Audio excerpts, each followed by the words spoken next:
me again. You can't fool me again. You hold me down for a very long time. Can't buy sugar, we can't buy lime. Can't buy scandal, we can't buy time. You can't fool me again. Can't fool me again. You can't fool me again. Hold me down for a very long time. Can't buy sugar, we can't buy lime. You touch up line and a resort to crime. You can't fool me again. What people do eat no money, what they at you, eat no at you. Go be money, miss we eat the your little rat you. Use the youth, them money, waste my must have man to statue. Say me like a cashew, but bigger than a figure you. Take the spit of money, girl, and say that is not you. One day the man above him, look him, I got a bet too much. It in the kitchen, some fly by like a patu. The singers and DJs and social media's coming at you. It burn me 300% free. It burn me garbage pile up the day. It burn me Give the teacher them raise. It burn me I see corruption face. It burn me Mash down the people them house. It burn me Every day appear arms out. It burn me Appear money them a thief. It burn me And them a sell out the beach. Can't fool me again. You can't fool me again. You hold me down for a very long time. Can't buy sugar, we can't buy lime. Can't buy scandal, we can't buy time. You can't fool me again. Can't fool me again. You can't fool me again. You hold me down for a very long time.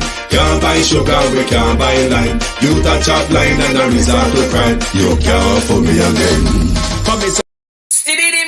Stibbidim day. We in Global TV says certain kind of friend we no cape. And some informer friend we love Lake. We in Global, bona fake friend and bona tape. We in Global, we not promote them, we not support them. Look at them on the cheek, come here represent for. We in Global TV, check it. Good evening, and welcome to Global Television Group. Thank you for joining us this evening. We have set our time a bit late because we want to rebroadcast this evening's interview of Dr. Francis and Herb Nelson, as they will be giving their side of the story, or rather responding to the allegations made against them on Sutherland TV this evening. So thank you all very much, and thanks for your patience for waiting. We will keep an eye on Sutherland's interview, which is expected to start in about 35 minutes. Before we do so, though, we have some follow-up questions for the leader of the One Jamaica Legal Defense Foundation. To my community of party and all my family members, platform moderators, membership holders, viewers, subscribers, commenters, and trolls, good evening. Josiah, thank you very much for your membership. Thank you. It is well appreciated. Like and share the live, please. Good evening all, and welcome. As soon as Sutherland TV started the interview with Herb Nelson and Mr. Francis, we'll go over there. Natalia Freeman, Debbie Jervis TV, Marcia Thomas, Beaton Teach, Josiah, Arlene Foster, Yvonne Bradford,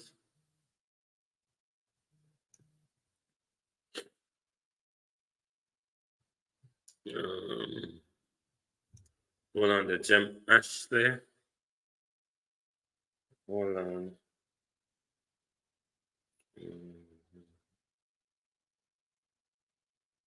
Okay. Jem Ashley, Sunshine, Udaya. Who else there? Paula Shelley, Pamela Okola, Tash, James,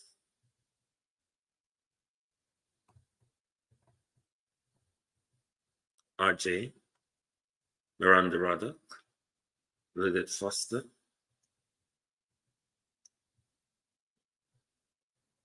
Sharonda Nod, Miranda Roddick, Deb, Angela 48349, Miss Leavid Jones on Facebook, family member. Good evening and welcome. Thank you for joining Global Television Group. Good evening, everyone, and welcome. Thank you for joining. You know, for the last 3 weeks, Global Television has been probing the One Jamaica Legal Foundation, and we have questions after questions after questions. Tonight, though, we will introduce Mr. Rattigan to a different limb of investigative journalism, where we use the words of those, Willie Dunn, who we are investigating to hold them to account. Now, before I get into that, I want to explain something to you with regards to the donors, and I'm speaking specifically to the donors, where Mr. Rattigan told you that when the tax is being filed, everything will be published on the website and you will see for accountability purposes. But that is not quite correct, you see. Your tax filing is accountability to the IRS. When it comes to organizational accountability, that means your bookkeeping by whatever way you want to do it, by whatever method.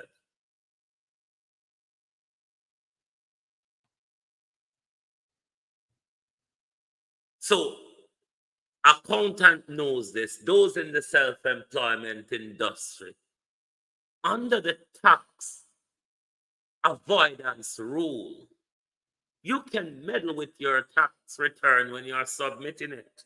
You can say what things are for, what things are not for. The real accountability, though, for the organization is what is referred to as bookkeeping or accounting.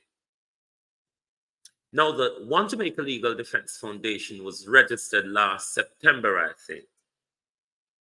So you would have to know the OJLDF have about 3 to 4 quarters where if there's an accounting being done, you would have a quarterly financial statement which would tell you the income of the organization, the expenditures, what is your balance if you're in the red, if whatever.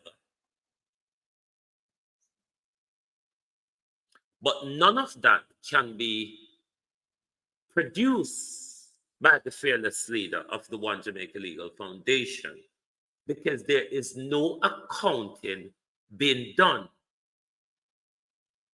How can an organization be so structured without any accounting?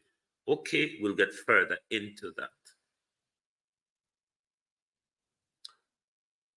The taxes,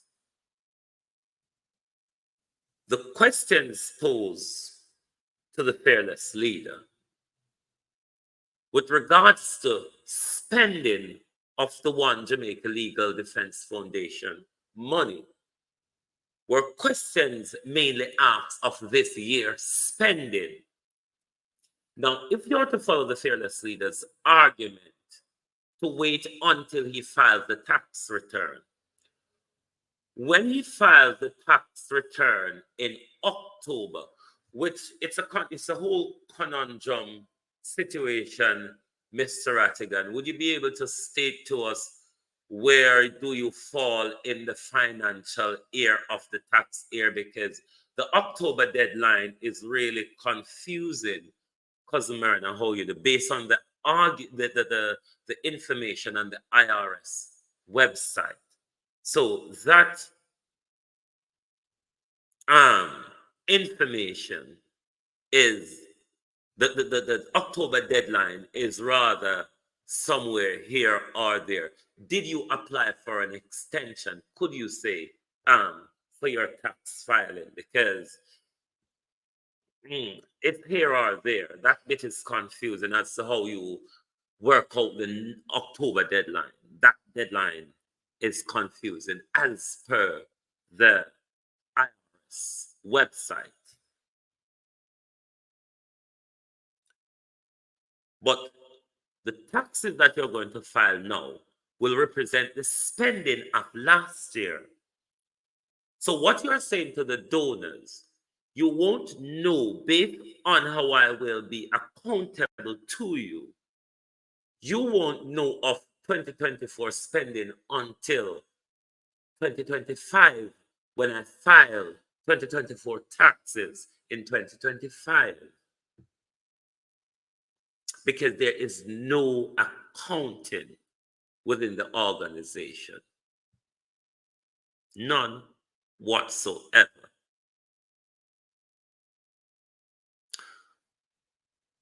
In relation to cash donation, Mr. Rattigan, what is your position, your ethical position, Mr. Rattigan, on collecting cash donations?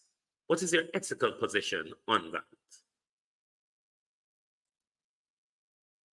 Have you collected cash donations, Mr. Rattigan, whether it be at the New York protest? And here we're not talking about the scandalous brown envelope. I'm speaking about Mr. Rattigan.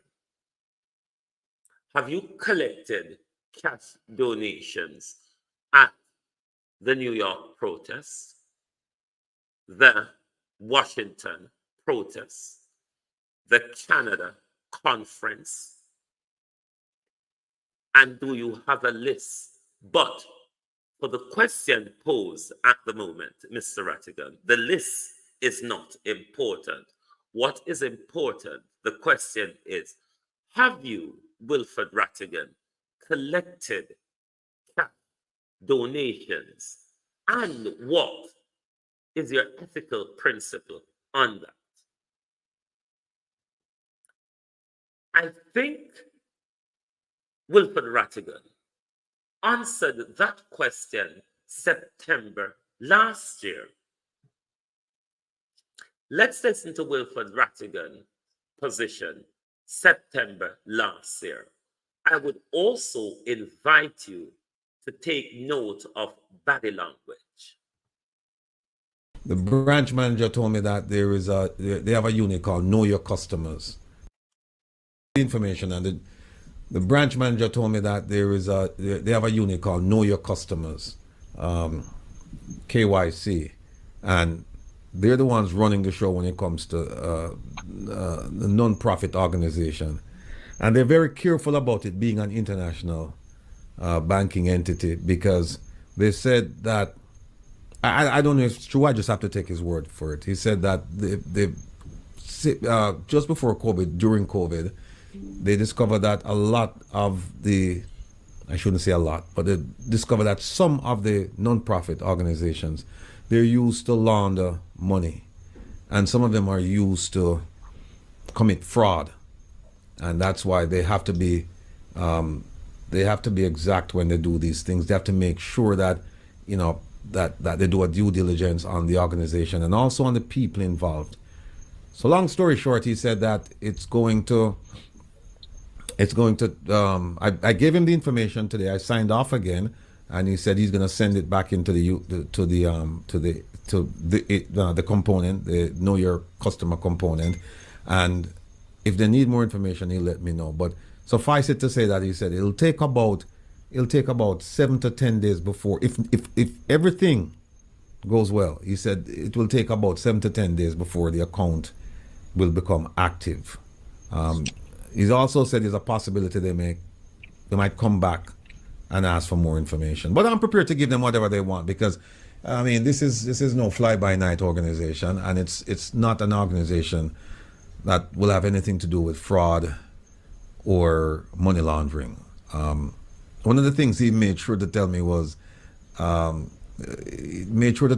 do not collect cash.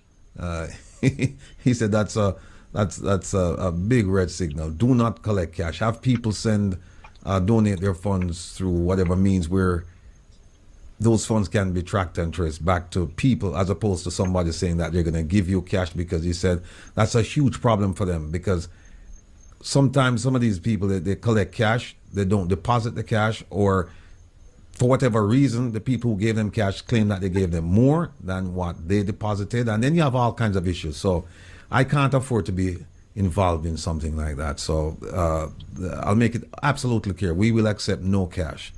So you'll just have to send the money in through electronic means or a check.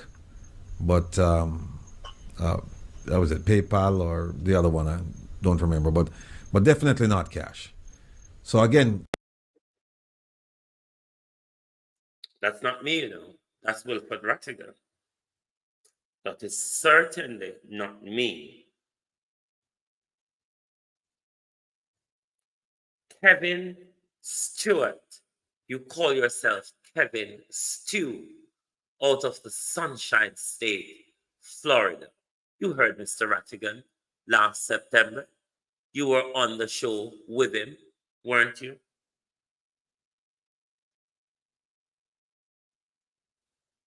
Lincoln Lewis. President. I don't know where you were last September. You must have heard it, haven't you? Is this the Wilfred Rattigan who we've seen in public on Saturday tussling over cash donation? Is it me or is it Wilfred? What happened, Mr. Rattigan, since last September and now? The cash donations you collected at Washington, the cash donations you collected at New York, the cash donations, Mr. Rattigan, you collected at Canada. Can you provide a list for them, Mr. Rattigan? And what changed your ethical position based on the advice from your bank manager, Mr. Rattigan? Beside that, Mr. Rattigan, there's no accounting of the organization. On top of that, Mr. Rattigan, you're lying on the website of the One Jamaica Legal Defense Foundation. Now, the information you place on the website, Mr. Rattigan, it's either misleading, conning, or with the intention to scam. The information that is placed there, Mr. Rattigan, is purely not true. Jamaican, can you leave me alone, please? I'm in a nice, good mood tonight. Should we give Jamaican a pass tonight, please? And just leave him alone to wallow in ignorance and lack of understanding of investigative journalism? Should we give him a pass tonight? All right, we'll give him a pass because you see, when you're a teacher, which I don't accept, I'm an educator. You have to be prepared for the protagonist and the antagonist and all sorts of agonists in your presence. So, I wonder if Lincoln, is it Lewis or Living? Let me look again. Mr. Lincoln Lewis and Mr. Kevin Stewart, among those of you who were disgruntled about the donors' money, let's discuss the cash Mr. Rattigan collected at New York, Washington, and Canada. What changed Mr. Rattigan's ethical position from September last year to now? Listen to Rattigan's words.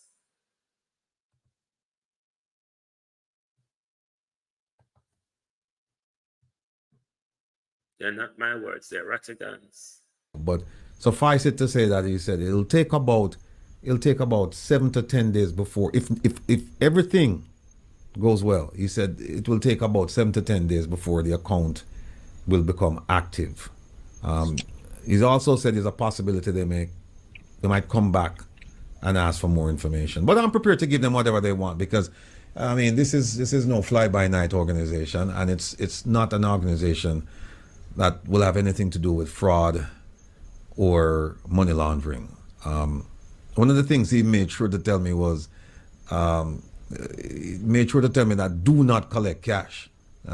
He said that's a big red signal. Do not collect cash. Have people donate their funds through whatever means where those funds can be tracked and traced back to people, as opposed to somebody saying that they're going to give you cash, because he said that's a huge problem for them, because sometimes some of these people, they collect cash, they don't deposit the cash, or for whatever reason, the people who gave them cash claim that they gave them more than what they deposited, and then you have all kinds of issues. So I can't afford to be involved in something like that. So I'll make it absolutely clear, we will accept no cash.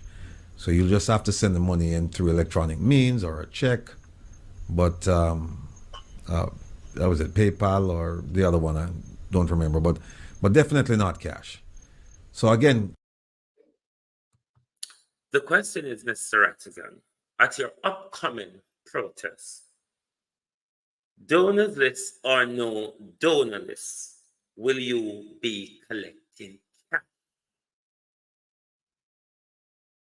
Now, Mr. Rattigan, previously, the mission was to fight corruption and hold Jamaican government accountable. Since Saturday the 24th, Mr. Rattigan, it is a totally different mission, misrepresentation of the foundation that's been on the website. I've read it out to the public a few days ago. Are you aware, though, Mr. Rattigan, that a non-profit organization should notify their donors if the mission of their organization changes? And the possibility, Mr. Rattigan, to give back their funding if the mission of the organization change significantly. Let us help you in what you ought to be doing in your role of transparent financial accounting, Mr. Rattigan. You ought to publish on your website detailed financial report, including annual report and financial audits of the organization, Mr. Rattigan. Your organization has had about 3 quarters and not one, Mr. Rattigan, financial statement available on your website. Have you used any third-party audit to review financial record for compliance and accuracy? And will you be doing so going forward, Mr. Rattigan? We're helping you here to structure the organization if you want to make it work, ain't it?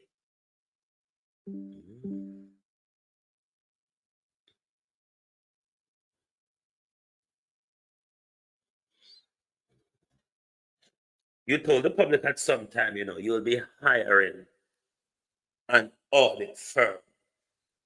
Can you provide more information on that, about the audit firm you plan to employ? How effective governance should be, Mr. Rattigan, in such an organization? You must ensure that you have a strong board of directors, not the shifting and the shuffling and the dangling that is going on at the board of the One Jamaica Legal Defense Foundation, Mr. Rattigan.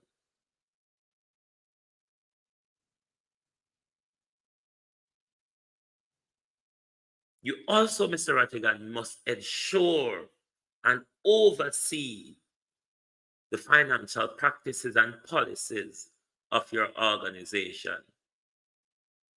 Why is it though, Mr. Rattigan, when it comes to the finances, you are the sole controller of the foundation and its finances, Mr. Rattigan?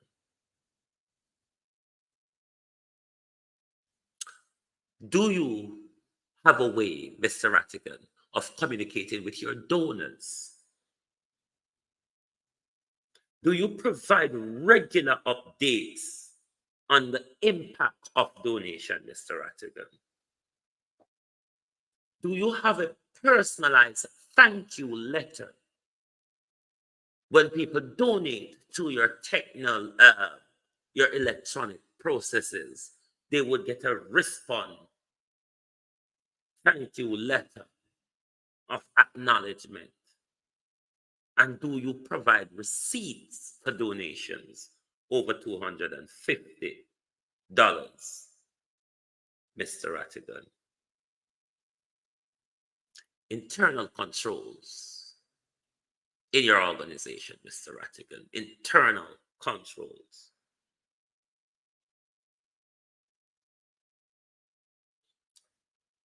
Have you segregated duties within your organization, Mr. Rattigan? Have you provided and implement safeguards, such as segregated duties, in order, Mr. Rattigan, to prevent the misuse of funds? Do you carry out internal review of the foundation spending, Mr. Rattigan? Do you have budgeting and financial plan for the organization? Is another question. Do you have a clear, developed mission plan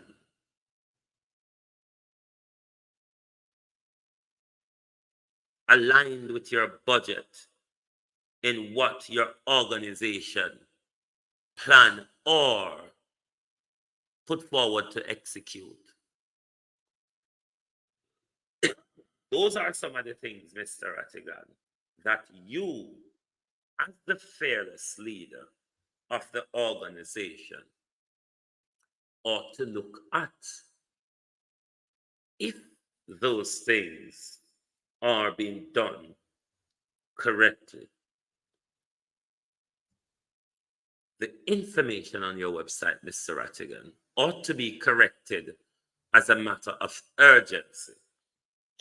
It's either misleading or a deliberate lie, you see. The organization, as you suggest on the website, is not based in Jamaica. If it was based in Jamaica, Mr. Rattigan, it could not be registered with the IRS. Or is it that the information on the website is put there because you're planning to deregister the organization in the US and register in Jamaica? What's the argument around that? Because that does not wash, Mr. Rattigan. Who are your administrative people? Who is assisting and advising you.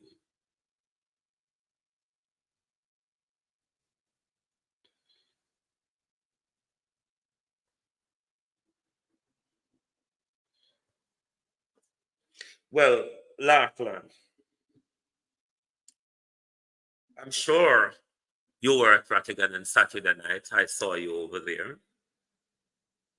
I'm sure you listened to my side of the argument. And if you would take time, Lachlan, to go and read the One Jamaica Legal Defense Foundation website, the information over there, it's a total misrepresentation. That information that the One Jamaica Legal Defense Foundation say that they do in the Who We Are and What We Do area, information is what the organization hope to solicit donation on based on what is on their website. The information is purely inaccurate. It is not true. I know take me a text set on Rattigan. Rattigan is just not doing the thing right. Rattigan continue to pull a wool over the public's eye. I'm a journalist. That's my job. As long as anything is in the public, I don't need invitation to discuss it, how long I should discuss it, how deep I should go into my investigation or questioning. As long as there's something to question, I'm going to question. And at the moment, there's an awful lot to question. Only if you just read Mr. Rattigan's website, there's an awful lot of questions to be had there. If you listen to Mr. Rattigan, there's an awful lot of questions to ask. Mr. Rattigan's shows are 8 hours long. Sometimes you all don't remember the things that Rattigan said. I remember them though. That's why I can pull back some of his videos and say, Ratty said this at one point.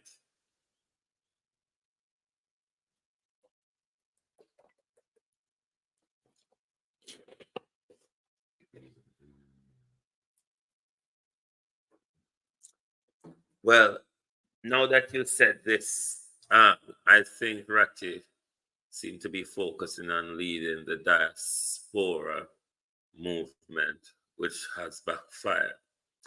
Now, on you saying that, what I am going to ask Ratty to do, and I have asked him to do before, Rattigan, under all of what transpired, must step away from diaspora leadership.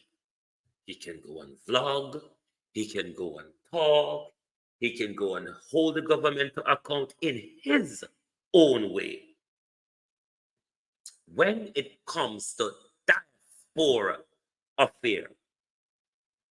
affairs that involve all of us in the diaspora, in whatever country we are, it is now clear that we cannot communicate with this leader personally or professionally. Because if I'm angry with you, he might go spout it out in a public. That is not leadership. There has been a cascade for 3 Saturdays now with Mr. Rattigan coming out. At no point the people around Mr. Rattigan advised him that this is not going good. Let's roll back. Let's change the strategy. Rattigan came out and Rattigan keep going harder and harder. And a lot of you people are very hypocritical and mind-twisted and is being manipulated by Rattigan, who you sat comfortably on Saturday evening and you listen to the disgraceful blunder. But now when people are coming, have you ever listened to Dr. Chimamanda Ngozi? Many story matters. The story Rattigan came out with on Saturday night, if nobody responded to that, it will bury a lot of people's reputation in public. It is wrong. So I don't care how long, if it takes me longer than Zara Burton in Andrew Holness's neck, I will stay on this. This is what is called investigative journalism. Tonight, I'm using his word on collecting cash donation to hold him to account. So I don't see the problem. Sutherland TV should kick off in about next 2 minutes or so.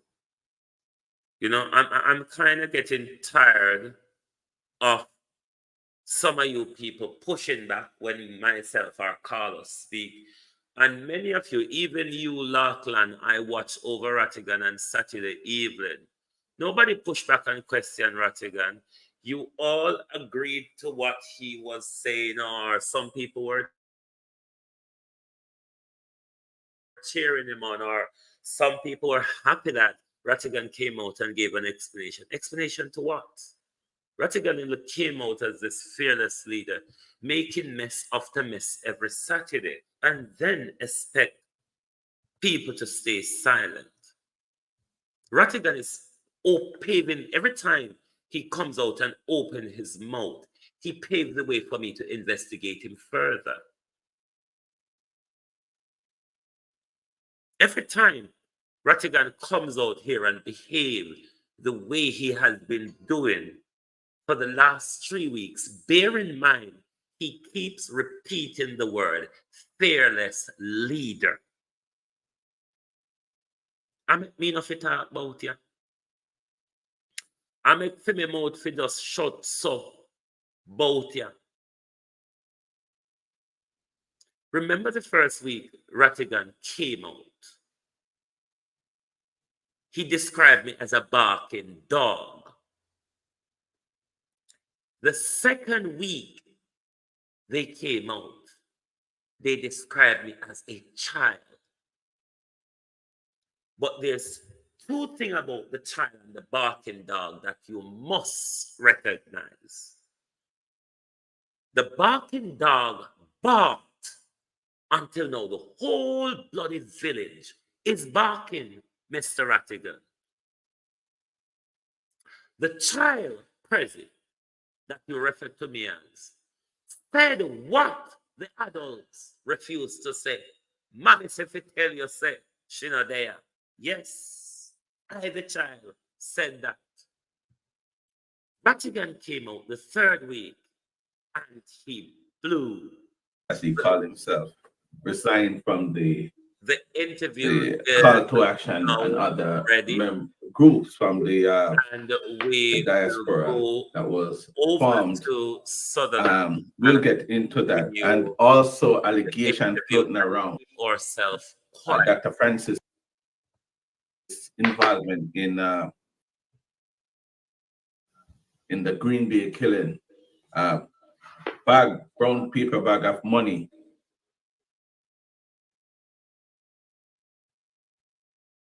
is missing after Jamaica Carlos collected.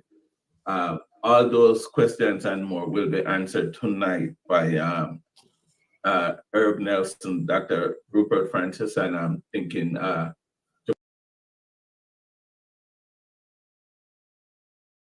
Jamaica Carlos and other members will be here with us tonight to answer the question. So the resignation of Wilfred Rattigan, we will go through it all tonight. Just like, share, and subscribe. We'll have with us also Commissioner Joy with us tonight. Good evening, Commissioner Joy. Your phone is muted. Dr. Francis, good evening. How you doing? Not too bad, not too bad. And you, my friend? Good evening.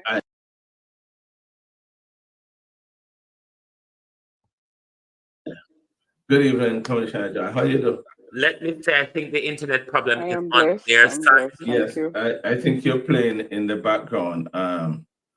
You're playing in the background. The show. You might have to turn it off. Or turn it down. Or turn it down. Dr. Francis, it's a pleasure having you again. I haven't seen you for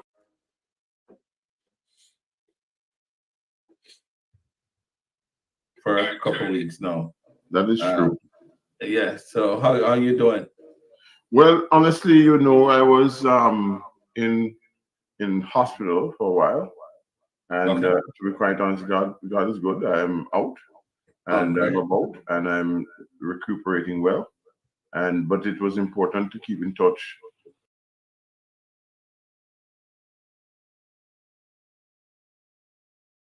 with you, keep in Yes, touch. sir. Keep in touch with the crew, keep in touch with the persons that I've been working for a very long time. So I'm back here, and I'm healing and mending well. Dr. Francis, we're going to be talking about quite a few things tonight. And I, for the listeners, I want to lay out some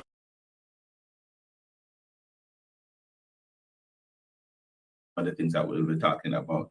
We'll be talking about how did we come by this call to action group. What is what the future look like for a call to action. We also will talk about allegations about money missing. We will talk about the allegation of your involvement in Green Bay killing. I think that's a big one. And I will talk to also Commissioner Joy about her involvement. You look good, man. It's the background. How you doing? How you doing? All right. Dr. Francis, let me play something here real quick if I may. And because this is what we're gonna be talking about, Dr. Francis. Oh, my people, this is the fearless leader of the One Jamaica Legal Defense Foundation with a significant message for you. First, I have resigned from the Global Jamaica Diaspora Council that is registered in Connecticut, Florida, and with the IRS. I repeat, I have resigned from the Global Jamaica Diaspora Council that is registered in Connecticut, Florida, and with the IRS. I have also disassociated myself from the Diaspora Crime Intervention and Prevention Task Force, and also the Call to Action Group, which I left almost 2.5 months ago. I am only associated with the organization I formed in June of last year, the One Jamaica Legal Defense Foundation. Now, recently, a group of my colleagues and friends saw it fit to publish scandalous lies and misrepresentations about me and the affairs of the OJLDF, One Jamaica Legal Defense Foundation. This was disappointing because whatever the issue was, it could have been handled behind closed doors. And believe me, we have handled many issues behind closed doors. Now, except for a few remarks I made almost 2 weeks ago, I've sat back and watched the hatchet job being done by those whom I've been closely affiliated with and others. Well, tune in on Saturday to Reason with Rattigan for a gripping presentation of the unvarnished facts. Dr. Francis, did I catch you by surprise? Oh yes, you did catch me by surprise because I didn't expect to see Mr. Rattigan speaking to us today.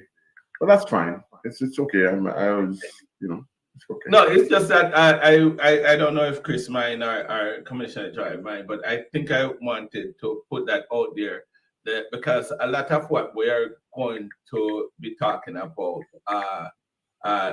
stem from a result of that resignation, of course. And as he would have said, join us with Reason with Rattigan this Saturday. And from that, then come other allegations that we'll be going over tonight. I'm awaiting Mr. Herb Nelson and I guess some other people. But while we wait, I'm gonna ask you, what does this resignation from Wilfred Rattigan mean to call to action? Before I even get to that question, Dr. Francis, I want to know what about this call to action? Who formed this call to action group? Well, before I say that, let me say welcome to the listeners. Welcome to those persons who are on board with us right now. Welcome to those persons who just want to hear the truth and nothing but the truth. In regards to the video before, I'm not going to comment on that video because everybody's entitled to their position, and that was the position given. And I want everybody to understand. And before I go even further, I'd like to say who I am, where I'm from, and Yes, how I got to be here. It's just very short. I'm from Ocho Rios. I was born there, and then I went to York Castle High School, and I graduated from there. And I was Boy of the Year for Jamaica in 1968 for Social Development Commission, and then after that, I wanted to go to university, but I couldn't afford it, so I joined the military. But the military joined me. So let me make it clear there. That is just a background of who I am and what I've done. I've served my country and other things, but I'm not going to waste time on that. I'm going to say to you, though, those incidents taught me a lot about what to do, how to do it, and to the love of your country and patriotism. So that's all I'm saying at this point in time. The question you asked me was the call to action. The call to action came together I would say at the right time. I think there were some of us who thought that we were not getting the real deal from the government of Jamaica, and so we decided in the diaspora that we wanted more acknowledgement, more notice, because if we are the ones who have carried brand Jamaica all these years, we wanted to make sure that we could at least be part of the equation. And we found out that many things that were being done in the diaspora was still being headed by the Jamaica government, regardless of which government. It didn't matter to which government it was. Right. Okay? Yeah. So that's how it came to be. And so we got together, some people like minds, and we did that, yes. Oh, you guys come together and farm. Do you have any, can you tell us how long ago since you actually farm, you like-minded people come together and farm this group? Well, it's over a year. It's over a year that we have been together, as a team. And they're members of the task force, that are on it. And of course, members from other groups.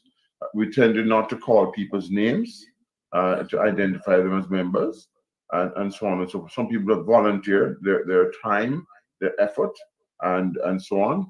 And we welcome them. And we had also a group called the Call to Action Florida.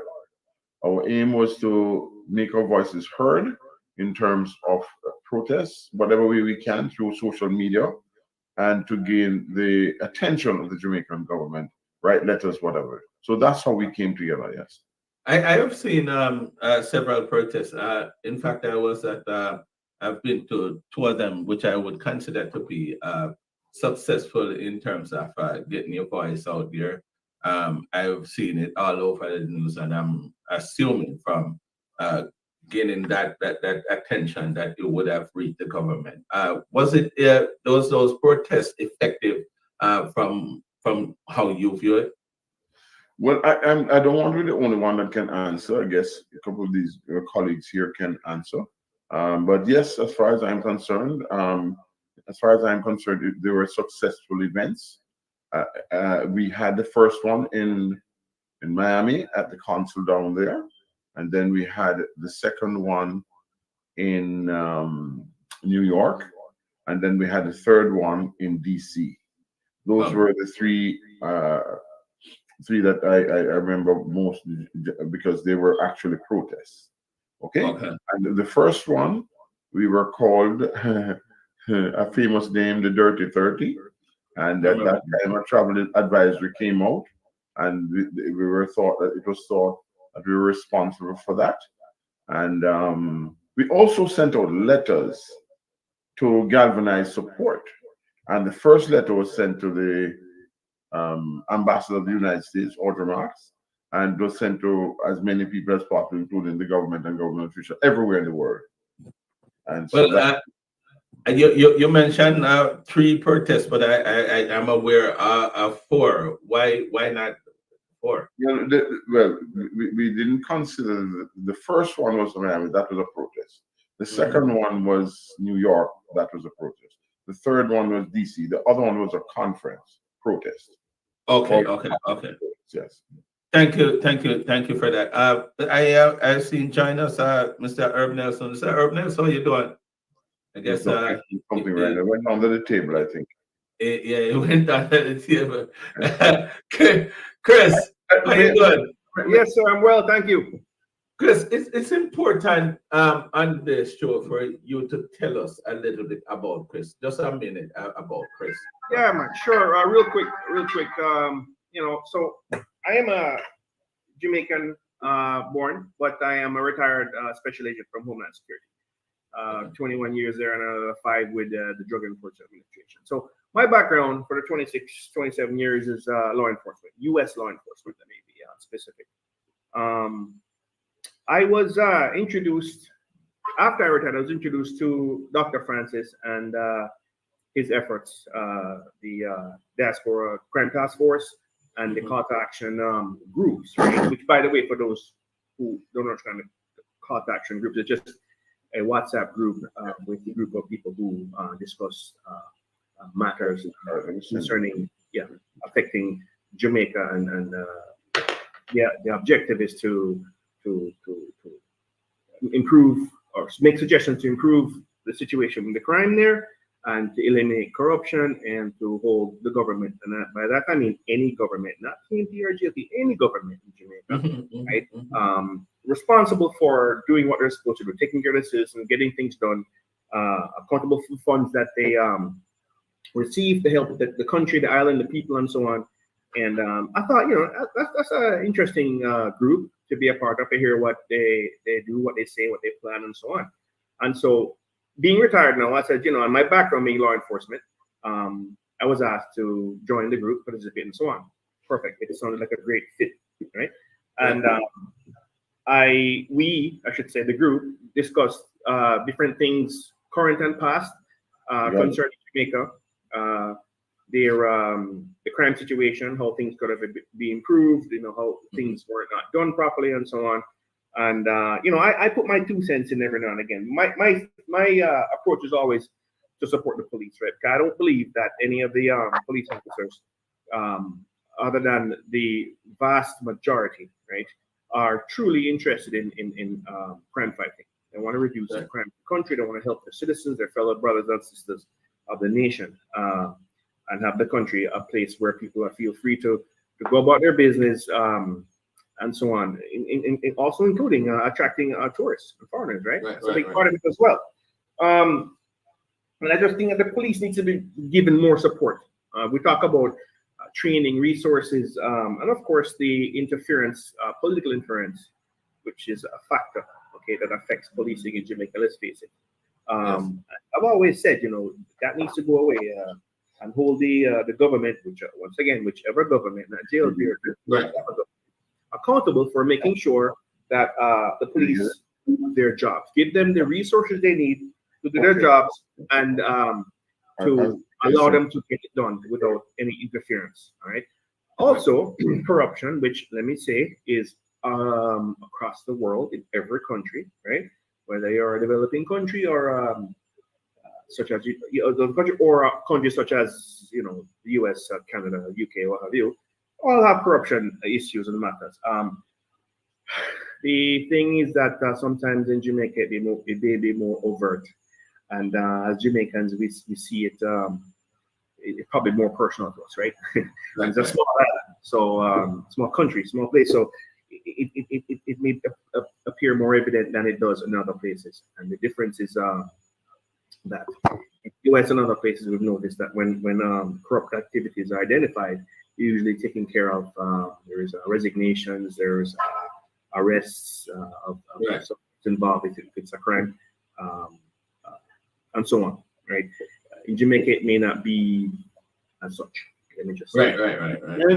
May I just interject a second and say that could you send it to Mr. Groves to me and Mr. Brown? He needs to mute. Okay. What's his Okay. All right. I will send. I thought I sent it to Mr. Brown. He muted it. Okay. All right. I will send it again. So anyhow, while I'm here, I'm gonna take care of it. Commissioner Joy, I see you as an active member in the whole call to action group. I'm just trying to find out a little bit about Commissioner Joy, and I'm pretty sure the listeners want to know a little bit about Commissioner Joy as well, and how you get to be a part of this this group. Could you tell us a little, Commissioner Joy? Hi, good evening, each and everyone. Good evening. Thank you for having me on your show, and also to everyone here tonight. Are you hearing me very well? Oh, definitely. Yes, yes, ma'am. Okay, okay. Well, I'm commissioner, and I'm a 4 year. I just did my first term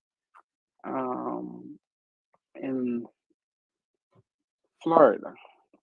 Yes. Now, Jamaican by descent, Mhm. which means my mother and my father born and raised and grew and everything in Jamaica. I'm a British. I was born in England, but I've been to Jamaica since I was 11 months old. Okay, okay. So, you know, I went back to England. I migrated from England to the United States. So, here in the United States, and the reason I become a commissioner is because of representation, representing where I am a commissioner right now. I've been lack of representation there, and that's why I run for commissioner here, because my community also have a lot of Jamaicans in there, and we are not being represented well here. Right. Now, this the same thing in Jamaica. This is it. Been to Jamaica. I've been I have a property in Manchester, and I've spent tons and tons of money there. Soon as I go there, put on a door, thief take it off. Put on a window, splice out the window, cut off the grill, empty out the house. It's like every time I have to be starting over in Jamaica. So there, and then the last point, I'm still waiting for fingerprints to happen in my house, where my house has been not even broken into, and not even as much as fingerprint cannot be presented to fight a crime, or at least say, let me feel comfortable where the police come and do some fingerprint. Not even as much as that cannot be done.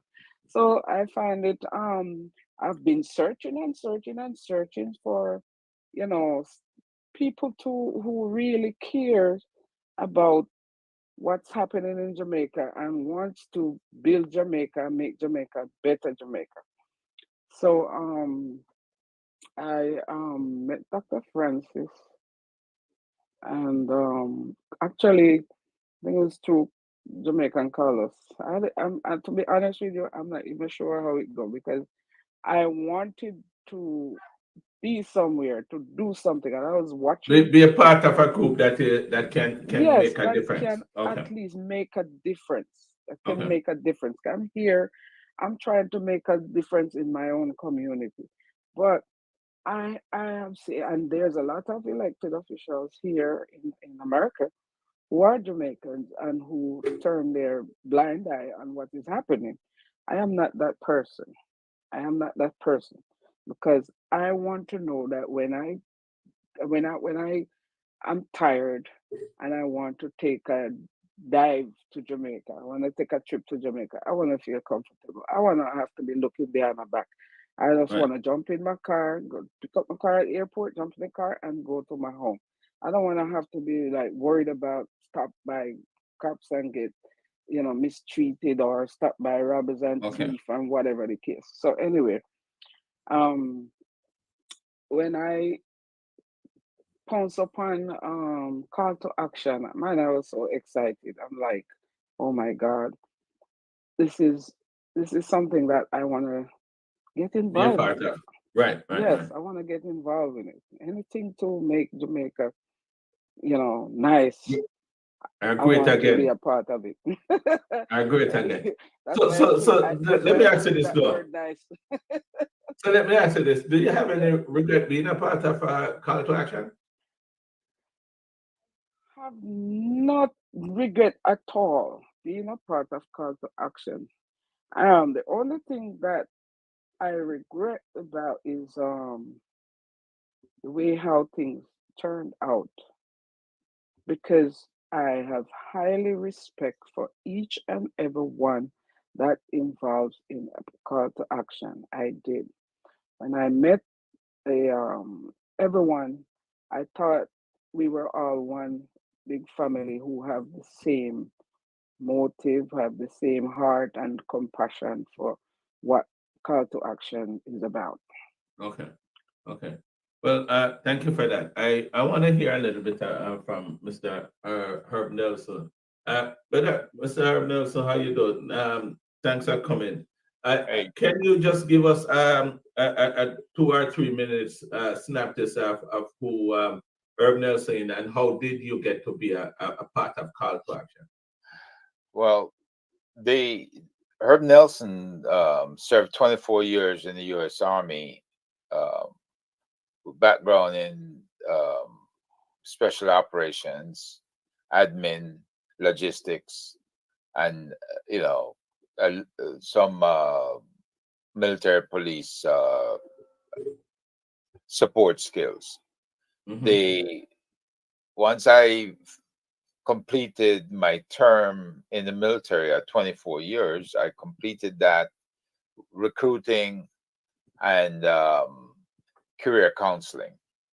Okay. I went on to the intelligence community, where a lot of the skills I learned in the military, I found it readily applicable to intelligence community. Of course, I did my training within the community and just went on to become an analyst within the intelligence community. I found when I was in the community that I was able to see a lot of things happening in the Caribbean that I was concerned about. And I saw the same thing when I was in special operations, especially with the Michael Manley era. And I figured I would get some answers while I was in the intelligence community, which I did. So you learn all about America, America's desire to remain powerful, that America only has interests, they have no friends, and that America applies their policies ruthlessly to friends as well as enemies. It doesn't matter who you are, right? They just want to be number one, period. Right. And so I said, I didn't like how I left the island, how I felt disenfranchised, couldn't stay on the island and get an education. And I had to come away to America to get that education. Mm-hmm. I got quite an education for the entire 20-something years and 16 years in the intelligence community. And I said, let me apply some of what I learned to help in Jamaica in whichever way I could. Now, meeting up with people like Dr. Francis, Wilfred Rattigan, and others, I can tell you, they had similar backgrounds, and they also found the assimilation into the U.S. A challenge, but nevertheless, they were able to overcome. And that's their ability to overcome and the way that they overcame obstacles. That attracted me because now we realized we needed to tell others and teach others that methodology of overcoming these obstacles, not being afraid to fail, not being afraid to try. And so we've been, preaching and teaching as we go along.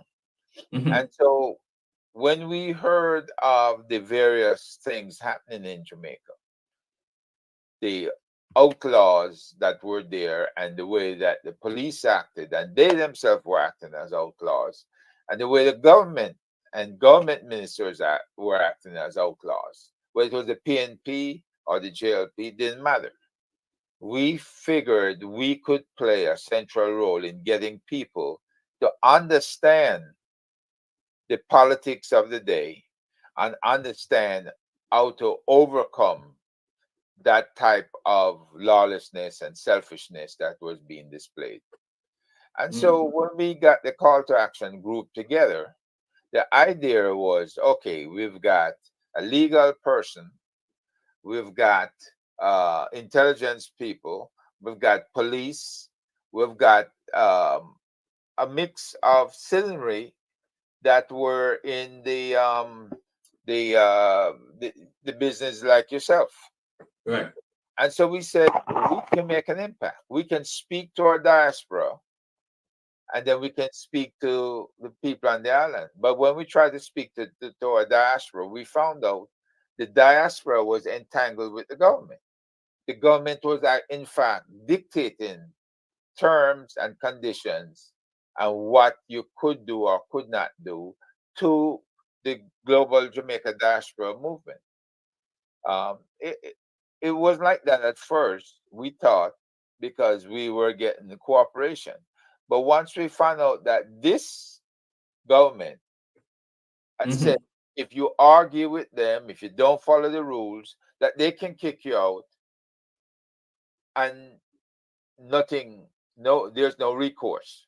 So we decided that had to change. Right. And I keep saying we because it was always a sit-down discussion, an agreement. Right. That agreement then meant we put it into action. So when we decided on whether it was a protest or we decided to go after and support the Kamina Johnson case, it was as a group. But as you can see, I see the separation very well as a group. Sorry to cut you there, but I have a burning question to ask you, and I hope you can answer me. I've seen you, and I played I must tell you, I played the clip of Wilfred Rattigan resignation, and I have seen you and Mr. Rattigan and many platforms. And for some reason, I don't see you anymore. Is there something going on between you and Mr. Rattigan why he left the task force? Do you have anything to do with it? Why did he leave? I think you're the best person to answer because you seem to be like closer to him. When I said to you, and good evening to all your listeners, I said to your listeners as well, that it came as a shock to me that Wilfred Rattigan could equate me and Dr. Francis in blocking him from becoming police commissioner. He must have been carrying a heavy burden for a long time. And so when he said it, did he say it? I did not hear that part. Did he actually say it? He actually said it. He actually said it. And right? Which platform? He said it on his platform. In the last hour of his program on Saturday, he said it. Wow. Right? So when he was saying that, I realized that this man had a lot of hang-ups. And the hang-ups that he was having is he didn't like sharing the spotlight with anybody. He used Dr. Francis at first he tried to get him to sue the Prime Minister. Right? Now, he had sued the Minister of Foreign Affairs, and now he was trying to get Dr. Francis to sue the Prime Minister. That didn't work out. So he says instead he'll just go ahead, use him to sign these letters as head of the Crime Task Force and as a member of the Global Jamaica Diaspora Council. And so he used them. So let me ask you this. Let me just ask you this because you said he said it. Did you block Mr. Rattigan from becoming the commissioner, the police commissioner of Jamaica? Dennis, I wish I had that kind of power because I'd use it for a lot more things other than blocking Mr. Rattigan. Allow me to ask Dr. Francis the same question. Dr. Francis, What did you have to do with that Wilfred Rattigan not obtaining his position as police commissioner? You mute. Let me see, Dr. Francis. I find it astonishing because I met him in I think it's 2017 or 8, and 16, I knew 2016. 16. Yeah. But I didn't know this man at all. I didn't know him at all. You know, I didn't know him. So the fact of the matter is that why would I do something to somebody I didn't know? And furthermore, I didn't have those connections. Wow. Wow. So let me ask you this. I don't know who is the best person to answer this question. Where is the future for how does the future look for call to action now that Wilfred Rattigan has resigned? Our future looks good, Dennis. We have expanded into Europe. We have expanded into rest of North America, Canada specifically. And that's where the source of this contention reared its ugly head. Because we were looking at this expansion all along. We were looking at making appointments. Mr. Rattigan sat for a while after we took over the Global Jamaica Diaspora Council. And I kept telling him that people were confused. They didn't know what to do. They didn't know who to report to. And then we had to make every effort to find out what do we do next. We have experts. We had Dr. Francis, and we had Mr. Beckford up in the Northeast. And we have other people who participated before that wanted to be a part of our movement.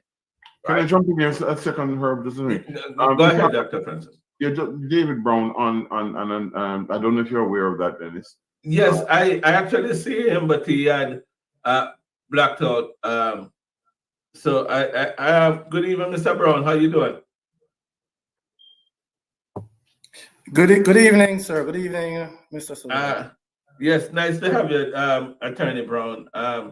We are here talking about some allegations that we have not got into as yet, but there are some allegations that was made by, according to stories that I'm getting by Mr. Rattigan. Dr. Francis would want, and I think Herb Nelson, all the main players would want an opportunity to address them and for the public to hear their side of the story. So we are here to discuss that tonight, sir. Yes. Are you aware of what is going on where that is concerned? I have been made aware of it recently, and I'm here on the program in two specific capacity. One, I'm here as Dr. Francis's attorney. Okay, you're representing Dr. Francis. Yes, he's my client. Okay, sir. And I'm also here in the capacity as a member of the Diaspora Task Force. Oh, so you are a member of the Diaspora Task Force as well? Yes, I am. Are you a new member, or you was always a member? I can't say I was always a member, but I'm not a new member. Okay. And if you can give me the courtesy of allowing me to say good evening to the participants, yes, sir, and to the listeners, and also tell a little bit about myself as the other participants did. Yes, so I was gonna do that. Go ahead, sir. Okay. My name is David Brown. I am an attorney here in the United States, in Florida. I was a former police officer in Jamaica, and I was also a member of the United States military. And I became a member of the task force after I was referred to Dr. Francis by a gentleman by the name of Malachi Smith, who was a former JCF member, as well as a Miami-Dade police officer here. I was a member of an initiative called the Gabriel Policy Initiative, dedicated to support Jamaica's fight against crime.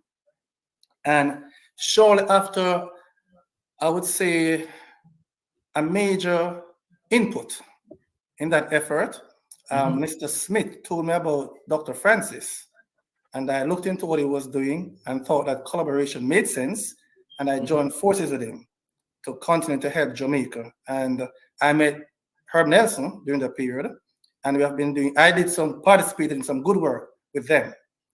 I was not a part of the call to action movement. In fact, I expressly disapproved of the linkage between the task force and what I perceive to be a movement that was not directly in line with the objectives of the task force as I knew it when I joined. However, as an attorney, I understand the right to free speech. And I also met Mr. Rattigan at one point. And in fact, I did appear in a program here with him, if you can recollect. Yes, right? yes, I remember you were on a show. Right. And Mr. Rattigan is an attorney, so I give him the full respect as a fellow member of the bar, even though he's of another bar, right? So I am not in the middle of any negativity. I'm concerned about brand Jamaica, right? Right. So my purpose here is limited to the role of being Captain Francis, attorney, and also as the opportunity permit, I might say a little bit more about my perception as it relates to the role of the task force and what it can accomplish. Thank you, sir. Yeah, thank you very much, sir. I'm hearing everybody talking about Dr. Francis being the man behind call to action. That's what it implies, because Dr. Francis is where everybody means. Nobody's not saying that it was they're part of Wilfred Rattigan. Where did the connection come from? Dr. Francis, with you and Mr. Rattigan? The connection came when we spoke to Mr. Rattigan about an alliance to put things together to see if we could get responses from the government. I felt the more the merrier, and we should do it, and so on. Of course, as Attorney Brown told you, he did not think it was a good idea. He thinks we should remain on our core projects. And for those who don't understand this, the core projects of the Crime Task Force are numerous, and we're in fact operating in Jamaica. But one of the things that we go by is not being to show off. We don't go the braggadocious way.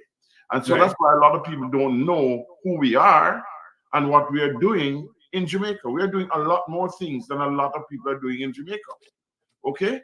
And had I gotten the opportunity to say this, to say some of the things that we are doing, but we will be doing that, and we will be engaging in that. And in fact, the most recent one is doing a thing called Be Prepared, which is a disaster preparedness format in a foundation which we have to suggest that we must be prepared for any eventuality, whether it's a hurricane, a storm, an earthquake, whatever. We have never been prepared in Jamaica. So our goal in that foundation, but we have several different departments, if you understand what I'm saying. Right. So we're trying to gradually grow into that. However, this call to action was so inviting towards moving further quicker and for the diaspora engaging by itself, because the diaspora is huge. If this diaspora ever got together and really if we could do that in such a small number the other day, up to the point of when we've had these issues, can you imagine where we would be today? We would be on our own, we'd be autonomous, and we could speak, So somewhere along the line, things went awry. And we will address some of them this evening, but I'm not here prepared to say why and how, but I was very disappointed in Mr. Rattigan leaving the space when he did. Okay? And so that's basically the situation. So that led to a lot of things. And so our audience tonight must be prepared to hear the truth and nothing but the truth. Okay? That's why we're here. We're not trying to show off and praise God and do all of those nice things that other people do. We are here to set the record straight and keep it straight. Go ahead, yes, sir. I'm glad, because a lot of people are concerned about the rift that is going on. But the main face on call to action and all these protests that went on was always you and Mr. Rattigan, and of course, Carlos, Carlos, and Herb Nelson. I think those were the four main faces on it. I think you and Rattigan was more pronounced as the front runner. But I beg one to pardon. Commissioner Joy, everybody loved her because she came joyful. She came with the attitude of old time Jamaica. Okay? And I tell you, anybody who get her as a representative, gone clear. Yes, I believe you. I spoke to her on numerous occasions. I love how she really put herself out there. If you ask Commissioner Joy a question, she's gonna answer it real, and that's what I love about her. But Dr. Francis, I want to ask you though, where are you today without Rattigan being a part of what you're doing? Do you think the fact that you and his face was some of the most pronounced face and this whole protesting, how does it impact you moving forward? To be truthful, it has made an impact because some people have been given the impression that he was the sole source of knowledge, so to speak, and action in the call to action. No, we are not. We are a body of men, and now to include some women who decided on the path we are going, and we will not give up that path. Hence, what we're doing right now. Some people want to break away for their own reasons, and so they can do that if they wish to. But I had hoped that we would not do that and we could come together as Jamaicans and work it out. Some people are asking that we do not wash our dirty linen in public. I have not done that. We have not done that. What we are doing is we are trying to see if we can put it back together without any more rancor and discontent. However, having said that, you have a couple of clips. I would imagine you have a couple of questions there as to my credibility, which has been argued, Herb Nelson's credibility, and all that sort of thing. I have a couple of clips because I really want to talk about your involvement in Green Bay killing. I think that's a big one to discuss. So I'm going to hold off on that a little bit because I mean, to be honest, as a child growing up and hearing about Green Bay killing, I remember how I felt hearing about it. And for most Jamaicans, we try to forget or move past it. So for it to come back in this space now, and for me to learn that you were a part of it, to be honest, it's very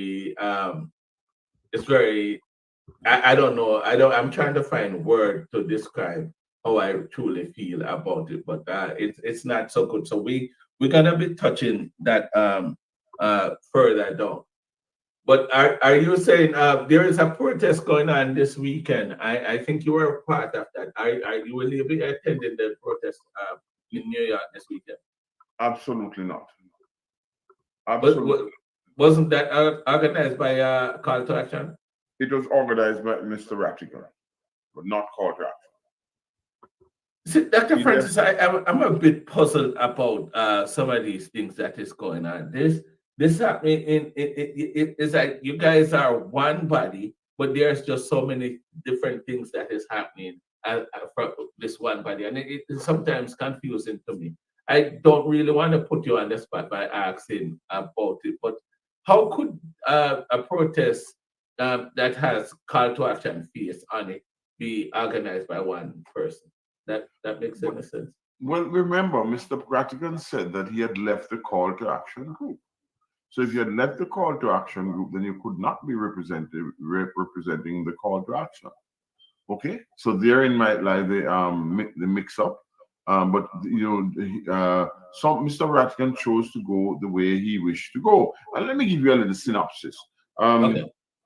To just clarify certain things, he decided that he wanted to go to support Wayne Lonesome, I think his name is, yes, out of Canada. And some members of the task force decided that they did not want to support that because it so happens that Mr. Lonesome preferred a certain direction and no secret, a certain political direction. and we said we did not want to follow a political direction. So he decided that he had to go his way or the highway. So he decided to go. And then we decided after a while, okay, he's going, we might as well join him and support him in Canada. Okay? And that's what we did. We just supported him in Canada. We had what is known as a conference there in Canada, and we supported him, and it went fairly well as far as I'm concerned, until the day after the event. And the day after the event, some people got together and castigated a member, a possible member of the task force, or not the task force, and what have you. And we didn't like it. It was a lady. She was really harangued. And I've been hearing about this lady, this lady. But nobody, the identity of the lady has been sealed, it seems like. Nobody knows. And precisely what happened. Could you just give us a minute of precisely what happened? How could this lady have such a... It could be confusing if you... Yes, let me explain the confusion. We had decided to start what is called the Global Diaspora Council, which was originally run by the Jamaican government. We decided to take it over physically because it was not established or as a body yet. So we decided that we would get various jurisdictions to come to be part of it. So what happened was that jurisdictions would have been the United States, Canada, the UK, right? But what happens is that Mr. Lonesome, is what I heard, Mr. Lonesome said he wanted to be the sole man in Canada. So there was a debrief done by Herb Nelson. Maybe Herb can speak for himself. And he did a debrief and said, well, you know, this cannot work or what have you. We just want to help you, not to take you, but you're in Canada, you're a jurisdiction, but we just want to help you. And apparently he refused. And it was that refusal. He got very angry. He said certain very, very angry words. We have the clip. Okay, very, very angry stuff. And then we just decided that he'd go asunder. So we did not join again with him. And that's okay. Call to action. And I'm gonna get into the whole money thing. Mr. Nelson, if you're available, I want to ask you this question. Was Call to Action an organization that you have to pay dues and so on and so forth to be a part of it? And the reason I'm asking this, I want to hear about this money and money missing and who spent money. Where are these money that was spent by this, by that, food, expensive food and all that? How all that come about? Could you just explain to our listeners where this whole money saga come from? Let me say this to you. And Call to Action is a place where we all met to talk about how to effectively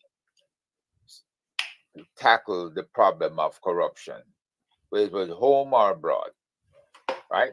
Call to Action is not a registered group. It is a WhatsApp group.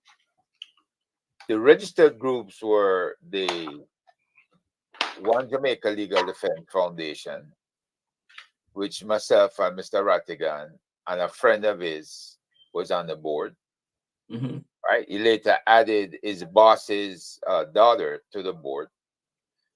So at no time at all were any other members of the Call to Action added to the board. Right?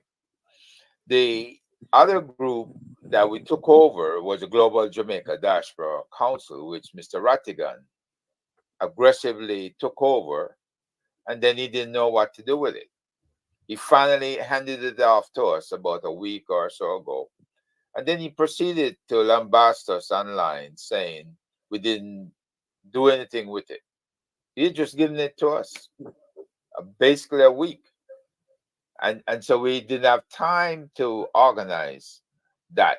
Now, the other group, let me add, is the Jamaica Diaspora Crime Intervention and Prevention Task Force, which has been around a while and has done briefings in Jamaica to various entities.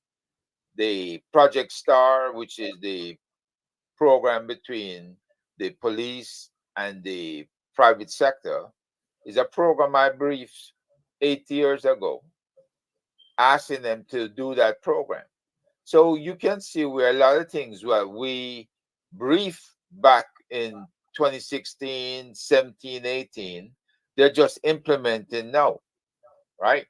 But Mr. Nelson, sorry to cut you, but what I want to know, of all these organizations, which of these organizations was collecting money?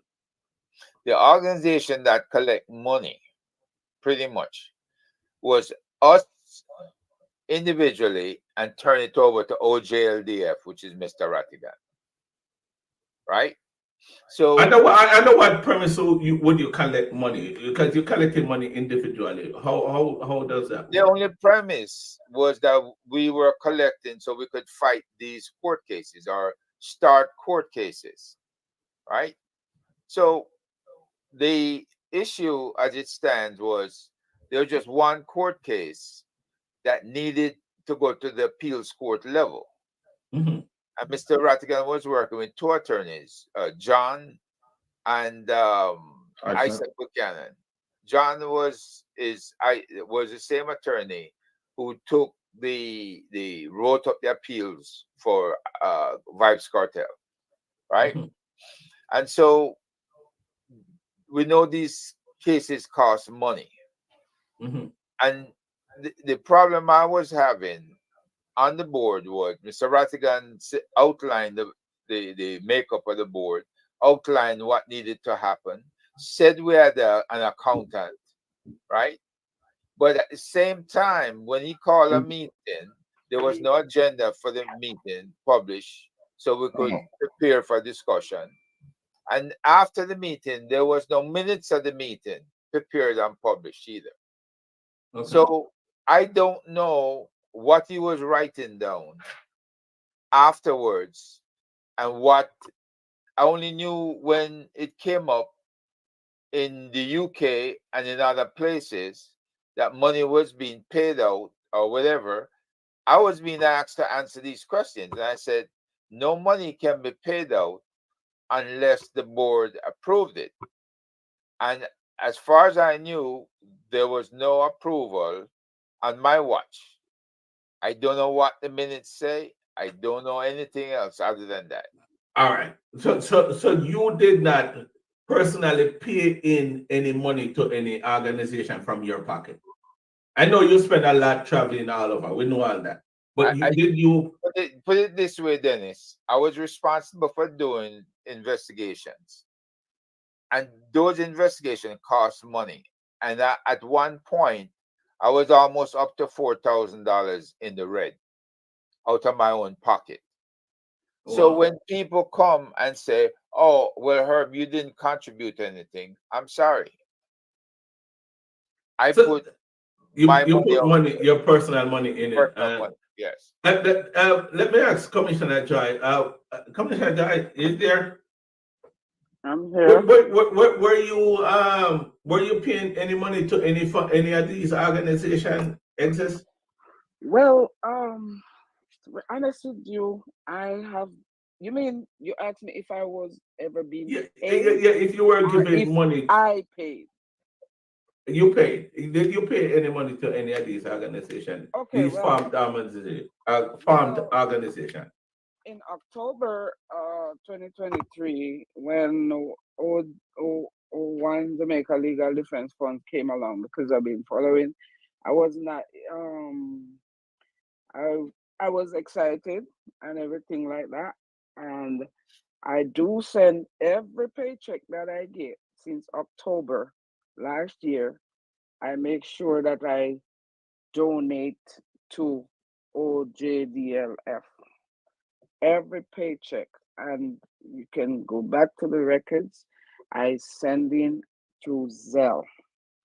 Every pay period since from October last year, right up until June, because when I realized, and I start to hear a little bickering here and there with my suspicion and everything, I was not a part of the group. The group itself, I've never been in the meetings or anything like that. So I didn't know who leave or who's what. I'm just a donor, a I, supporter. you just don't. So who were you donating money to? Who you sell money to? We need to get that because money has been an issue. Who were you selling this money to? Was it an organization or individual? It goes from my account. It says state on there, Ratigan, and the OGLD, the email that they have, that Ratigan have, that you can Zelle to. That's what it is. When it comes up, it's registered Ratigan, Wilford Ratigan. So that's who I sent the money to from my account. So now that he resigned from all these different organizations, do you have any concern about your money that you put in this? To me, I believe, because when I look back and see what's going on and everything, especially when I went to Canada, because I never get to go to the Miami one when it first started, because that was my birthday weekend and I was traveling. Actually, I was in Jamaica the same day that it happened. I remember that. Right. So I definitely said I'm not missing no more.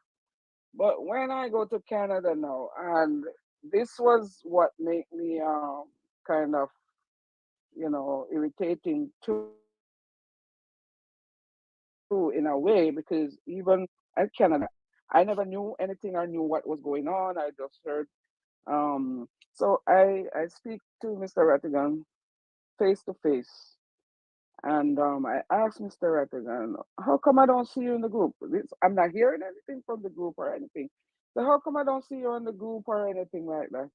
So he said, I'm still in the group. I'm just, hanging in the shadows. So right there, when I hear now that Mr. Ratigan even said with his own self that he left the group from how long, Mr. Ratigan lied to me when I go to Canada. When I asked So you're saying when you ask Mr. Ratigan about we're talking about the call to action group, right? Yes. Okay, so when you ask Mr. Ratigan in Canada, how I'm not seeing you active in the group.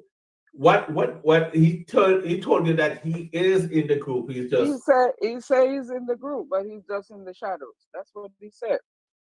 So when I'm hearing now, after coming back from Canada and the whole big supper and thing like that, because I never watched I wasn't watching the show, and then I hear the whole cascade and all of this thing. I was like, what is going on?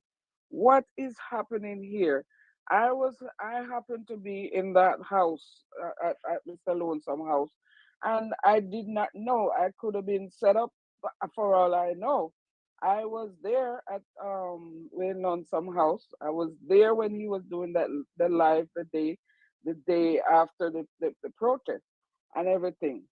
And I feel away. I feel bad. I'm like, so now I'm looking into everything and I'm saying, look at this. This is what's happening here.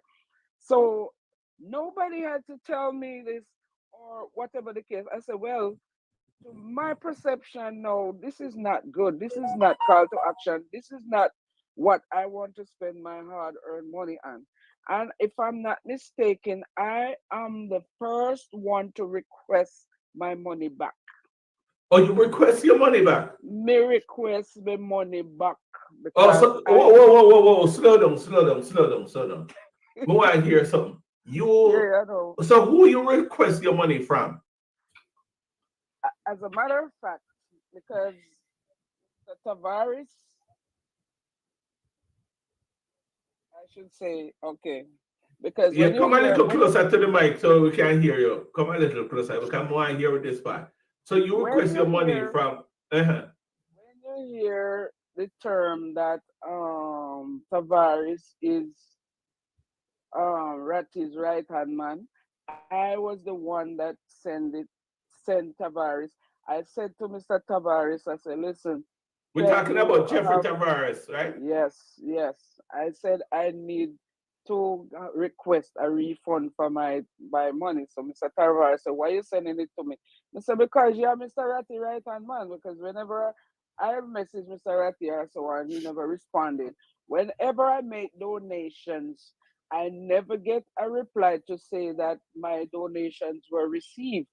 So when I get it, I screenshot my Zelle and I would post it in call to action most of the time so that people can see that I'm donating. Right. So I've never get a call back to say, well, okay, your money has been received or anything.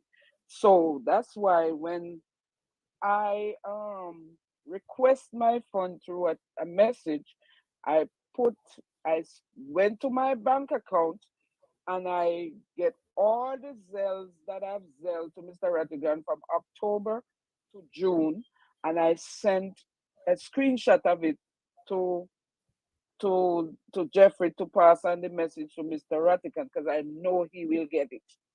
I know that he will get it. And the day after I send that to him, but less Come $100. closer. Come closer. The day after you send it to Mr. Tavares, that is Jeffrey Tavares from Mekutak.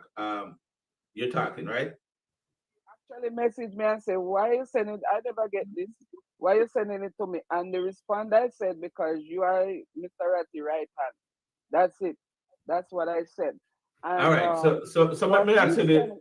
Yeah, go ahead. Let me hear it. Finish. He makes sure that Mr. Rattigan get the message. And the day after I request my refund, I get the refund in my account.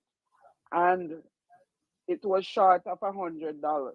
And I send another message. This time I send it to him and it said short of $100. And I send it to Mr. Rattigan message as well.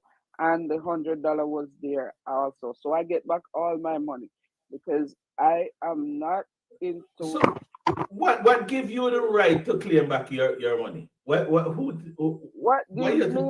gives me the right to claim back my money? Listen. No, but you have given money. You have given money into an organization, an active organization that was protesting, traveling all over the place, doing their thing. I'm assuming that's what you were contributing to. So I thought donating to an organization who is fighting for the cause, not for somebody's self-gain or for one person's self-gain. So now I can say that I don't have a problem to give to a cause like this. But the problem is that I have to say, because when I'm asking where or how much money being collected, how it's being spent or whatever, I don't see nowhere. I can go on the website and see how much money being collected or how much money being spent or what's there. So I don't want to give in the shadows of giving to an organization like that. I rather to put my hard-earned money that I work. This is not what I get from doing commission work. This is what I sit and work. I work 10-hour shift per day on my regular job to pay my bills, and that comes from my paycheck. That doesn't come from a commission job. That comes from my paycheck. And I want to give it to. In June, I sent up one full barrel of school bags, pure school bags and school supplies to Jamaica for back to school. If that's the case, I'd rather do that than to send for somebody else's political gain. I went to Canada expecting a protest. I didn't know the whole setup that I'm going to a conference.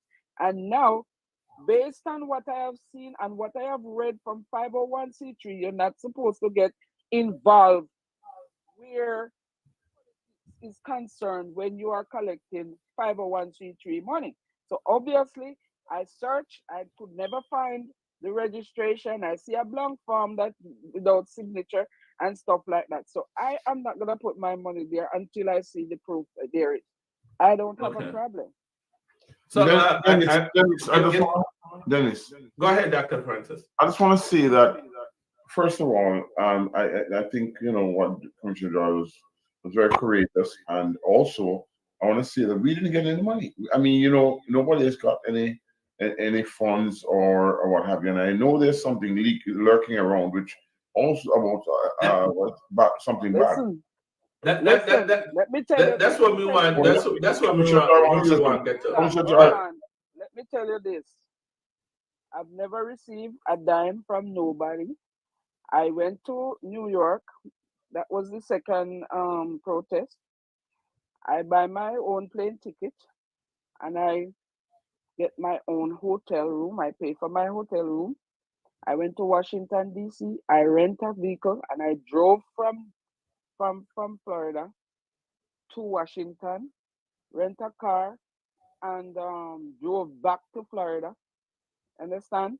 Being a lot of gas, anybody who know the distance is a long way. And not only that, back to Canada, I buy my plane ticket.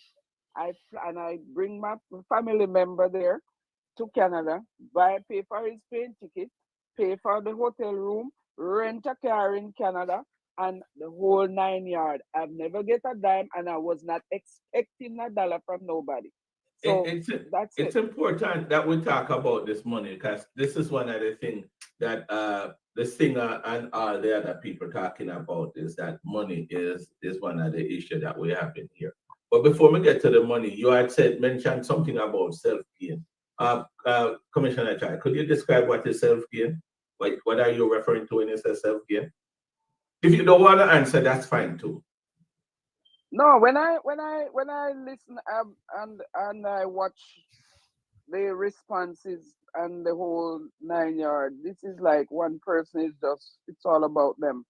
It's all about them, and it's not about the group, and it's not about, and then I see how this one blaming that, and calling names and making threats and all them something there. So I said, oh, I look into myself and I say, okay, so this is what was been going on. Somebody wants some job somewhere or whatever the case is, and blaming others. When I see how Dr. Francis and her work, I mean, feel sorry for them. And that's why I said I have to be there to help them and to see how this turned out, because one person want to gain.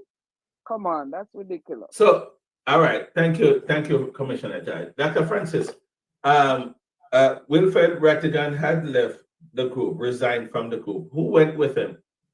Did anybody? Yes, Mr. President, they call him Mr. President, Lincoln Lewis. Oh, so Mr. President was a part of the group, and so we invited him, yes. And of course, was Mr. Tavares a part of the group as well? He left too, yes. He left too. Oh, okay. So he left the group. So so Mr. Rattigan take along with him a few of your members, right? Yes, actually, I brought on Mr. Prezi, and he left with Mr. Rattigan, yes. Oh, okay. But you're saying that call to action is not crippled at all? No. Far from being crippled. It would be crippled if we didn't have stalwart people. We have a lot more people who are willing to, but what they want is, the people want normalcy. They don't want any more of this foolishness going on in terms of people saying that, saying the other. And that's what we want. Just leave us alone. If you are no longer with us, then you ought to just leave us alone and let us prosper. All right. There was on the topic of money, there was a conversation I've been hearing on social media about some money in a brown paper bag.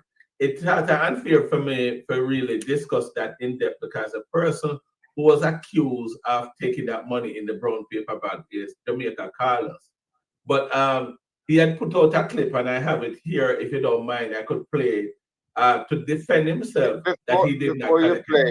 Before you play, Dennis, let me just say this categorically. The brown paper bag issue was a settled issue inside the call to action, because a meeting was called by Rattigan and Lyon, and Carlos was in attendance. All of us were in attendance, all 9 of us. and we hashed that thing out, and Carlos proved beyond a shadow of a doubt at the time that the money was collected on his behalf and that he was the recipient of that brown paper bag. There's no secret. I don't even think you need to play the video to show that he was meeting with the man, because it's been played lots of times out there. But I'm saying to you, this is not an issue. It's a non-issue. Now, like most other things, Mr. Rattigan chose to bring this up, right?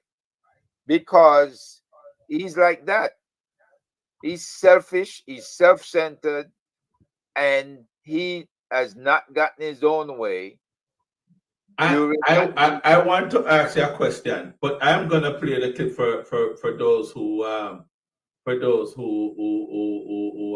here. I'm gonna play this clip and see.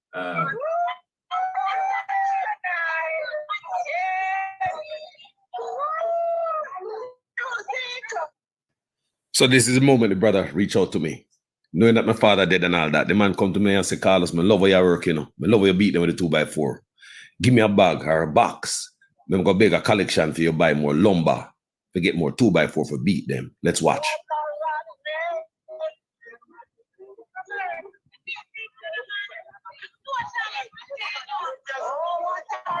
I bend down under the table. I'm going to get a brown bag. I'm going to give the man. Watch.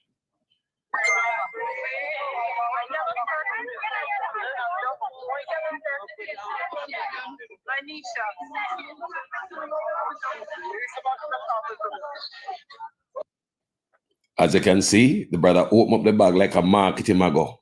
Fold it over, roll it over. He might go get to work. Watch, guys. You will see. Just watch.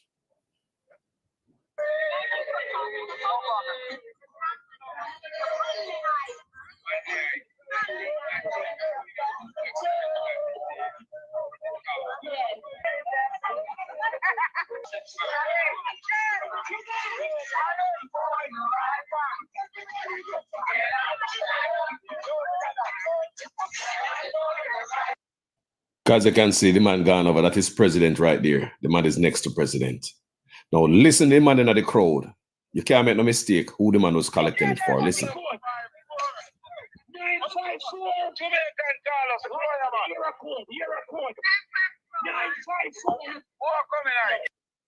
All right, so there you have it, guys. The money was basically collected, and it was made clear that that money was collected for Jamaica Carlos because of his work that he had put in and the passing of his dad. I guess is a combination of both reasons why the money was collected. I want to get to something because we're almost out of time, but I want to get to something, Mr. Nelson.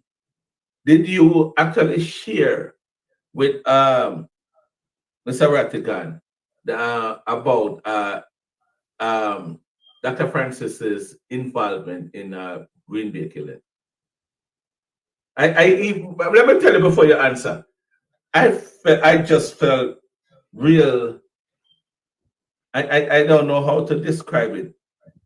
Going back to that, I don't like the tears of the whole Green Bay killing, but I'm doing my work, so I have to do it. But it's really a distasteful subject to discuss.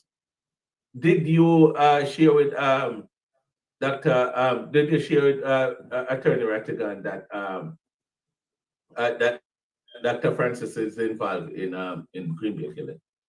I had no personal conversation with Attorney Rattigan in any way about Dr. Francis.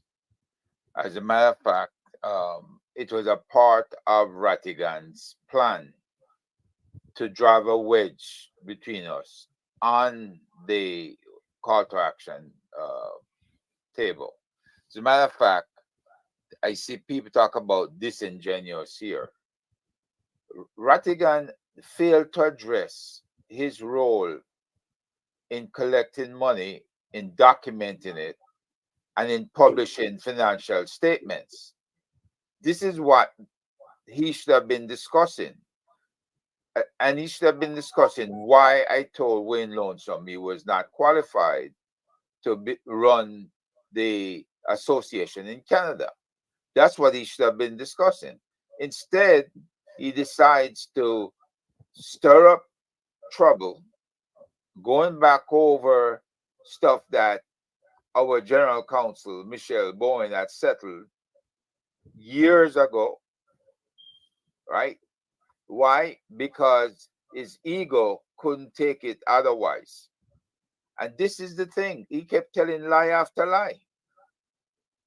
He told so many lies that night, and the thing he missed out on in telling his lies is that if Dr. Francis came to him for counsel, which he did, then it is client patron privilege information, personal information.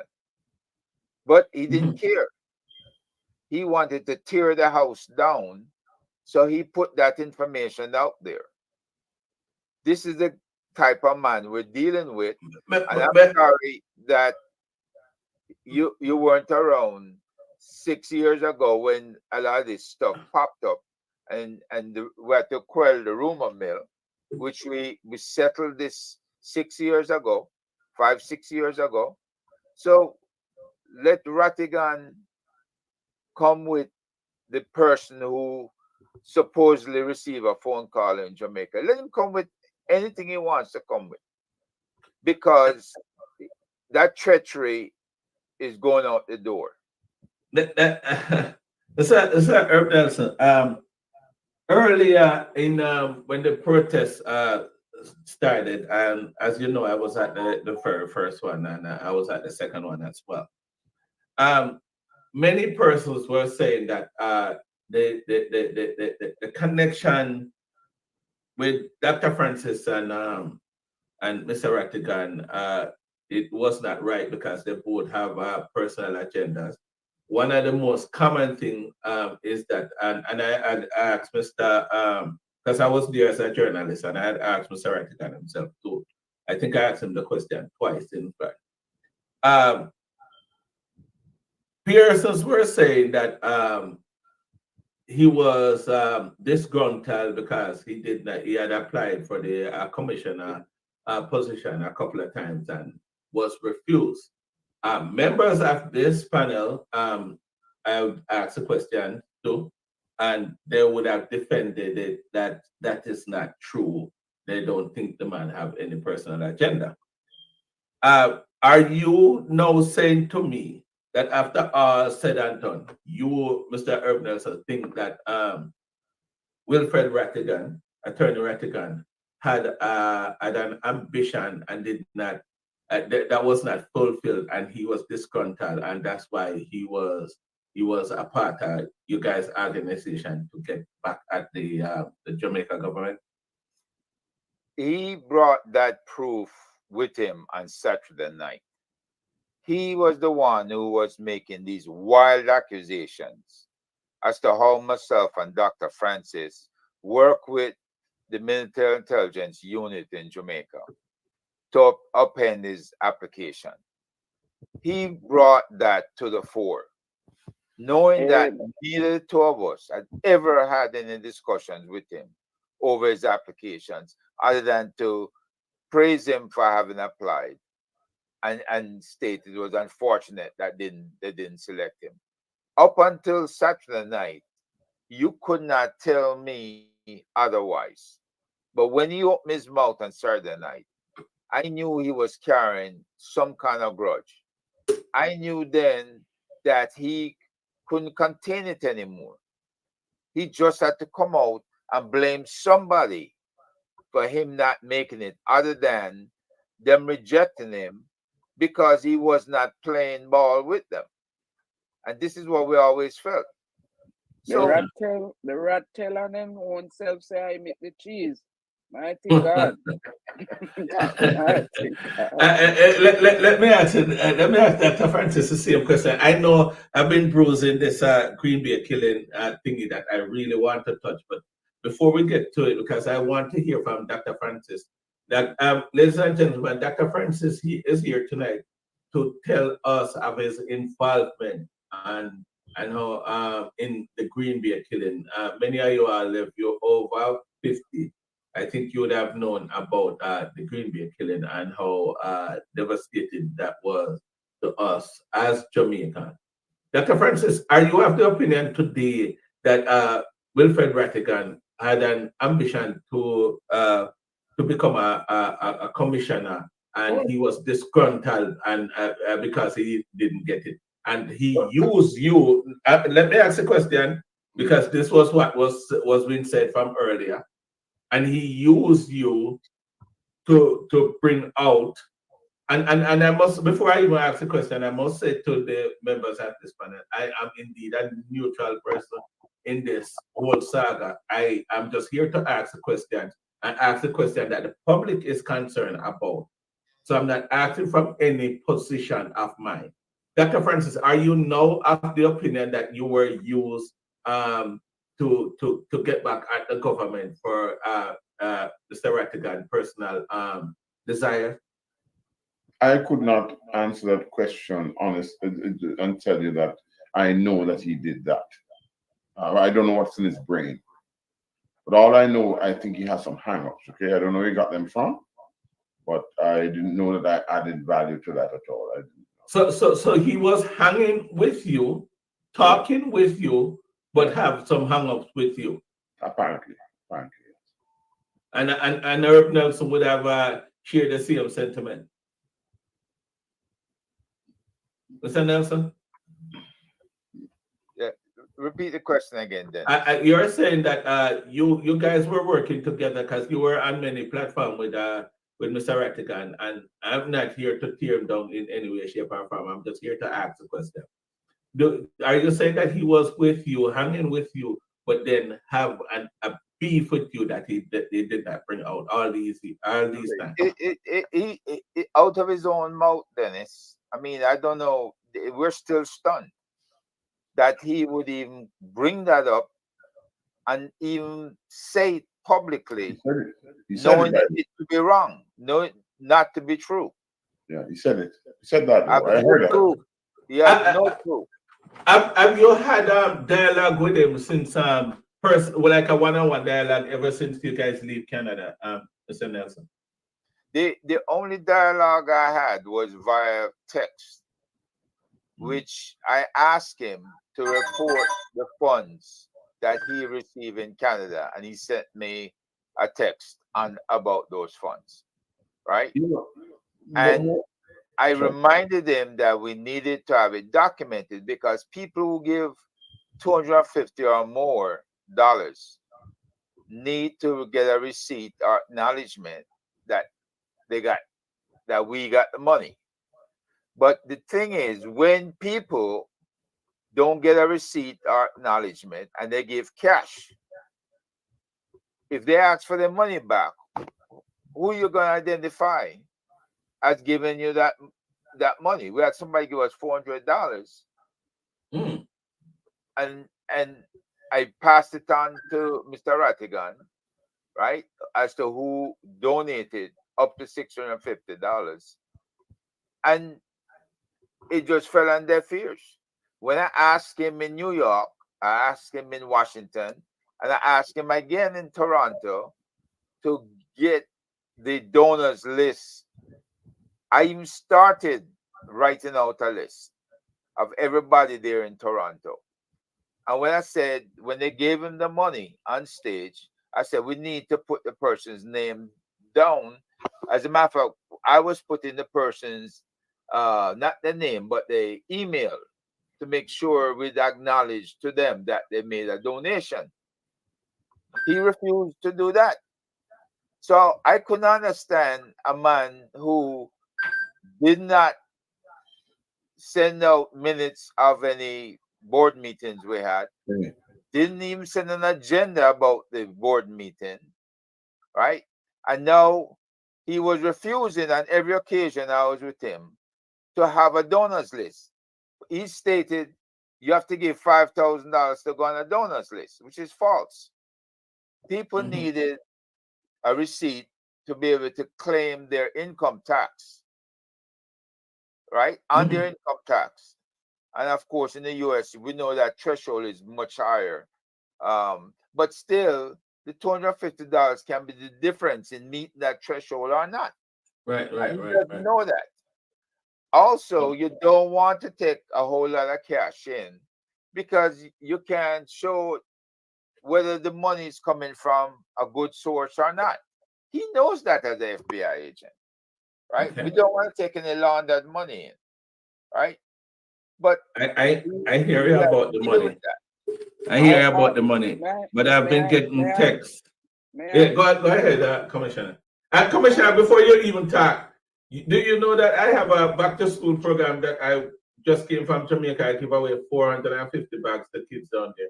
But you never contribute to my program. Don't have to answer that. Call me after the show.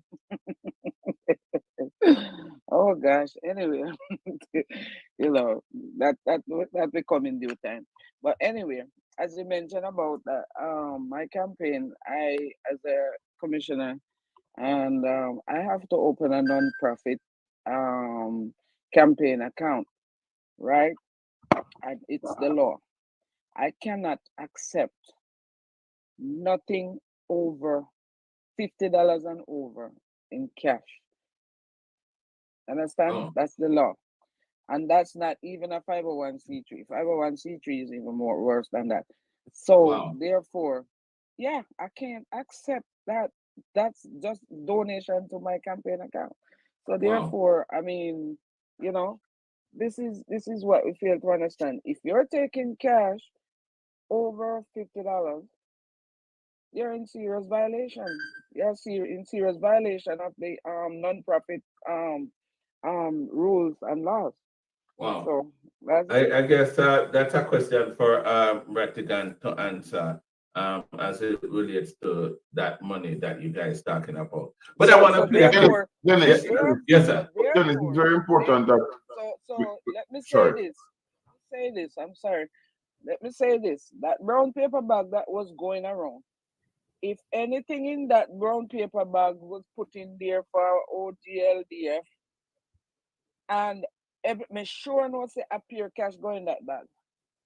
So anybody that but that was actually for Carlos though at a personal level. I saw somebody in a one comment say them put money in it for OGLDF. And also I saw Mr. Rattigan stating that the money that is getting out the brown paper bag for OGLDF, it needs to be Carlos needs to return it.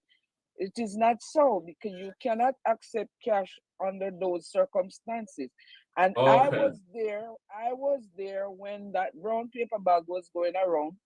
And I know for a fact, the man say Macaleka offering for two before, to buy more two before, to Carlos to lick out, and the people put in on the bag. I was physically there. I need to say about that. So when they're talking about Carlos thief money and all of that, that's ridiculous. Dr. Francis, ridiculous. No, I'm about to play the clip though now. I'm about to play the clip if that's what you want to address. Okay, because they said that I did something with Carlos about the money and I gave permission or something, and that's go ahead and address that, because I don't have a clip on that.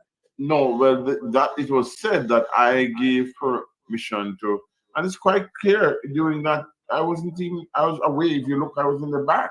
Yes, I mean, in the back. They asked me if I saw a paper bag. Somebody asked me, I think it was, I'm not calling the names. Called me after. I said yes, I saw it, and it was being collected for Carlos. How did that mean that I sanctioned it or I didn't know anything about it? I mean, but that's the intensity of the whole thing. Okay.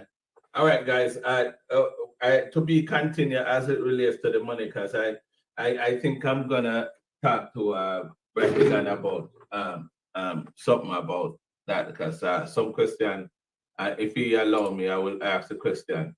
But I'm gonna play a clip that that we want to talk about. This Green Bay killing is really a big thing. So I'm gonna have this. Recently told that Mr. Nelson in a telephone conversation with an individual in Jamaica stated that Dr. Francis was involved in the Green Bay massacre and also several killings in the Waterhouse area.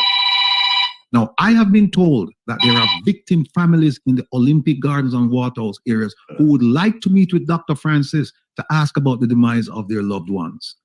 I was also asked to broker this event, and I refused. Wow. Hello.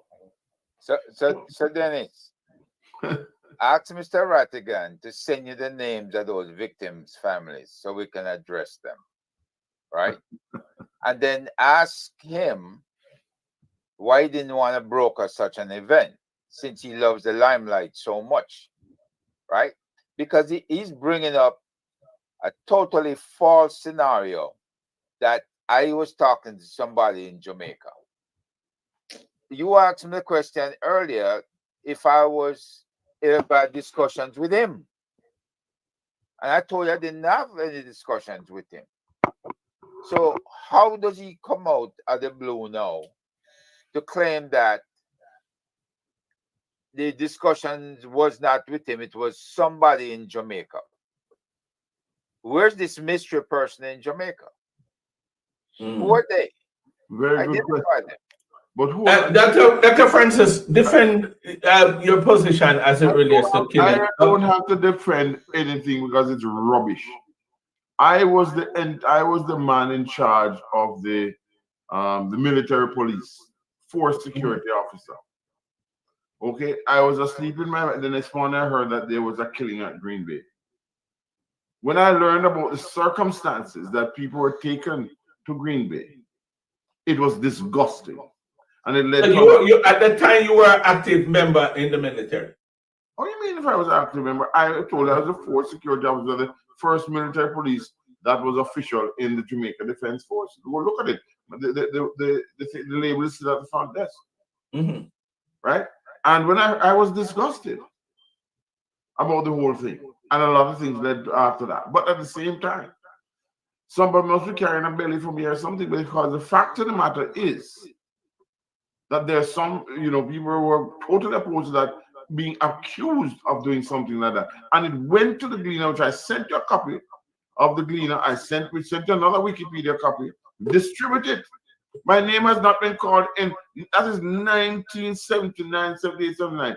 And my name has not been called and wasn't called at the trial, has not been called since. And I will serve the Jamaican government, serve all, and nothing. So what do you think this is? This is an attempt to destroy me. And you know what they've done? They want to destroy my family, because one family member walked in and said, "Who is going to kill us now?"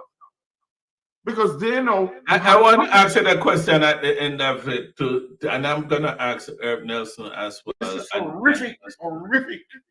Yeah, go ahead, Dr. Francis, and tell us all the truth. The whole idea that you can put somebody like me at the range, but it couldn't be. I wasn't, I don't. In fact, I got a call from my driver at the time. I said, "Boss man, what I'm talking about? If you went to that range, I would be driving you, because I didn't drive myself. I had a driver." Okay, so weak minds, where they came, I don't know. So I've never heard of this accusation before. During the time in the military, anybody had ever called your name about your involvement? Not in 30 odd years, no. Oh. Not in 30 odd years. So this is a figment of somebody's imagination. I don't know who, but this is ridiculous. And you're gonna tell me you may have known of this, and you know of this and all that, and you and I are colleagues, and you never told me.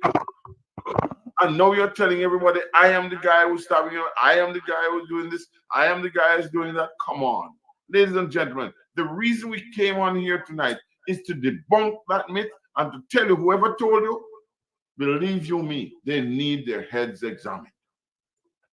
Because that didn't happen.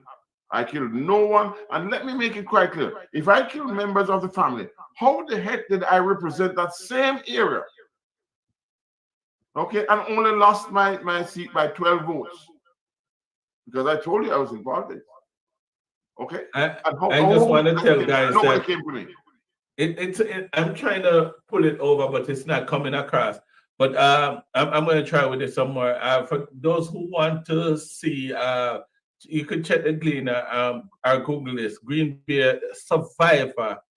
Remember, 30 years after massacre. So that's how you can find it in Google if you want to Google it. And I'm gonna keep trying to put this thing up. And it was also in Wikipedia. Wikipedia also had the same thing. So you have a lot of information. I mean, if you went to the Gleaner archive, you would see, and the people who were tried, the people they were examined. It was huge. Okay, it was huge. And as I said before, my platoon, my companies are up in arms because they've called me almost every day. What is happening? Okay, what is happening? And and so on. And I just can't believe it because I one of my careers was to sell insurance in the army. Do you think I would have access to the military at every level after that? After killing people? They don't understand the military, my friend. They don't.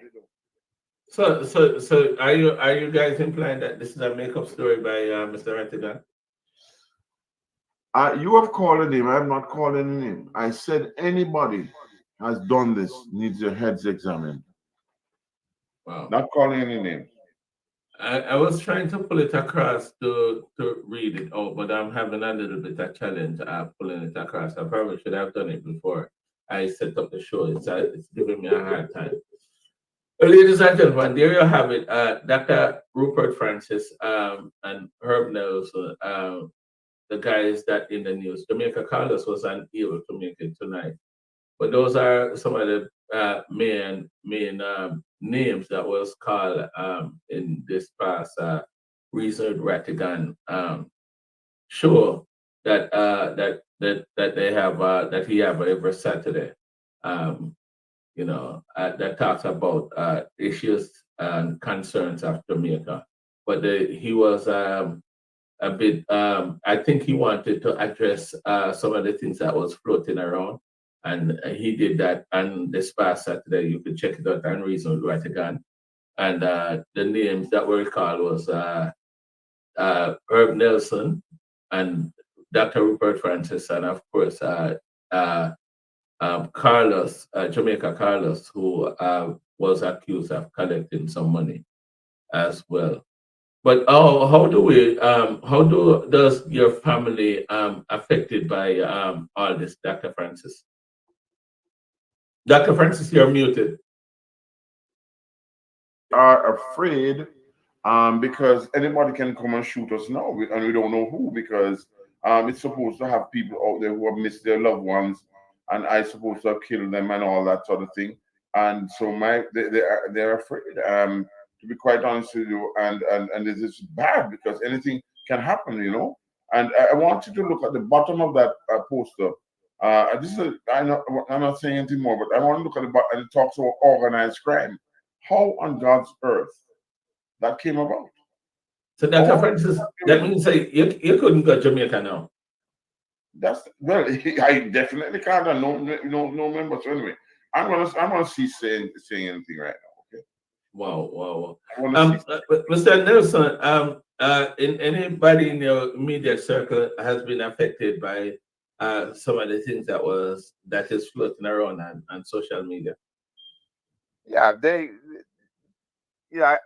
I'm getting a lot of feedback from people who says, Herb, you're doing so well by yourself at the Institute of Caribbean Studies.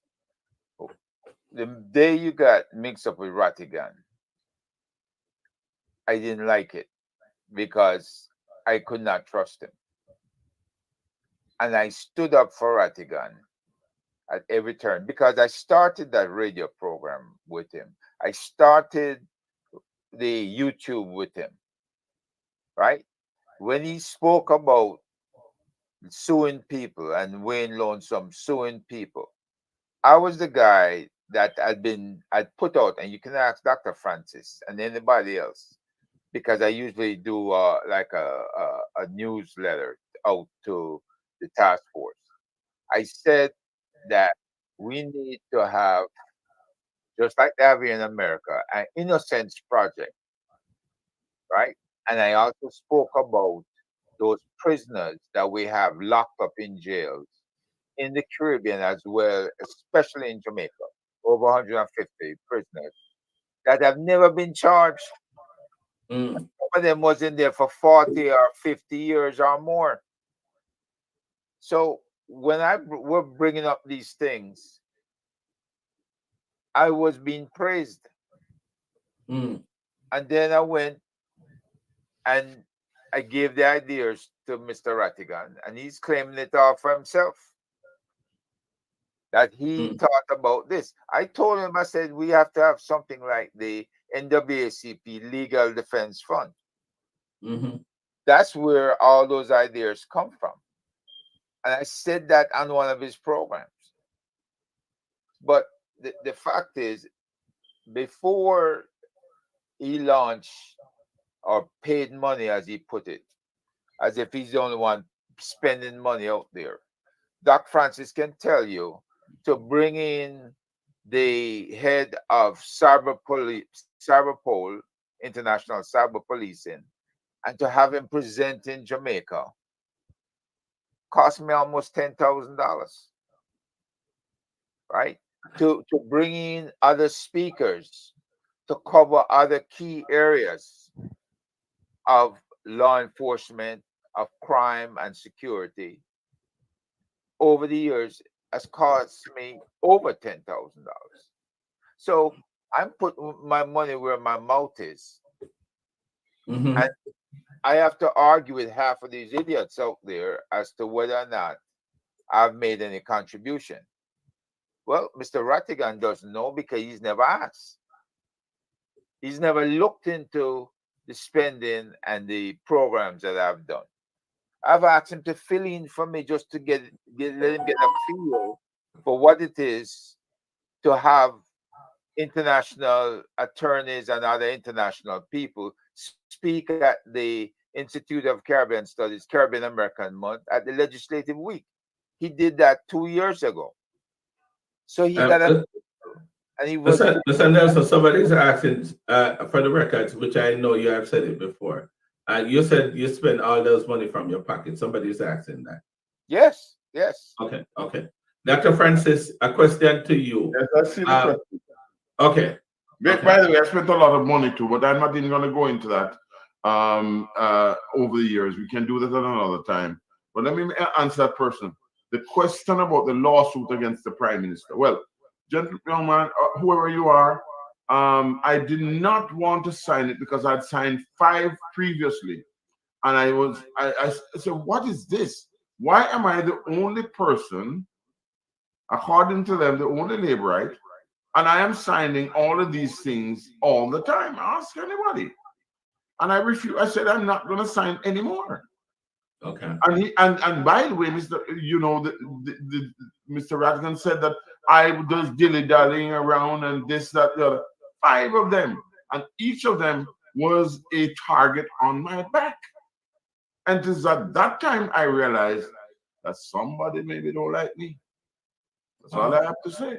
Because I'm saying to you, that's why, can you imagine? You know? And I'm going to tell you one thing. One thing. I asked a certain individual, how is it you can't make, when my name was defamed, how you could not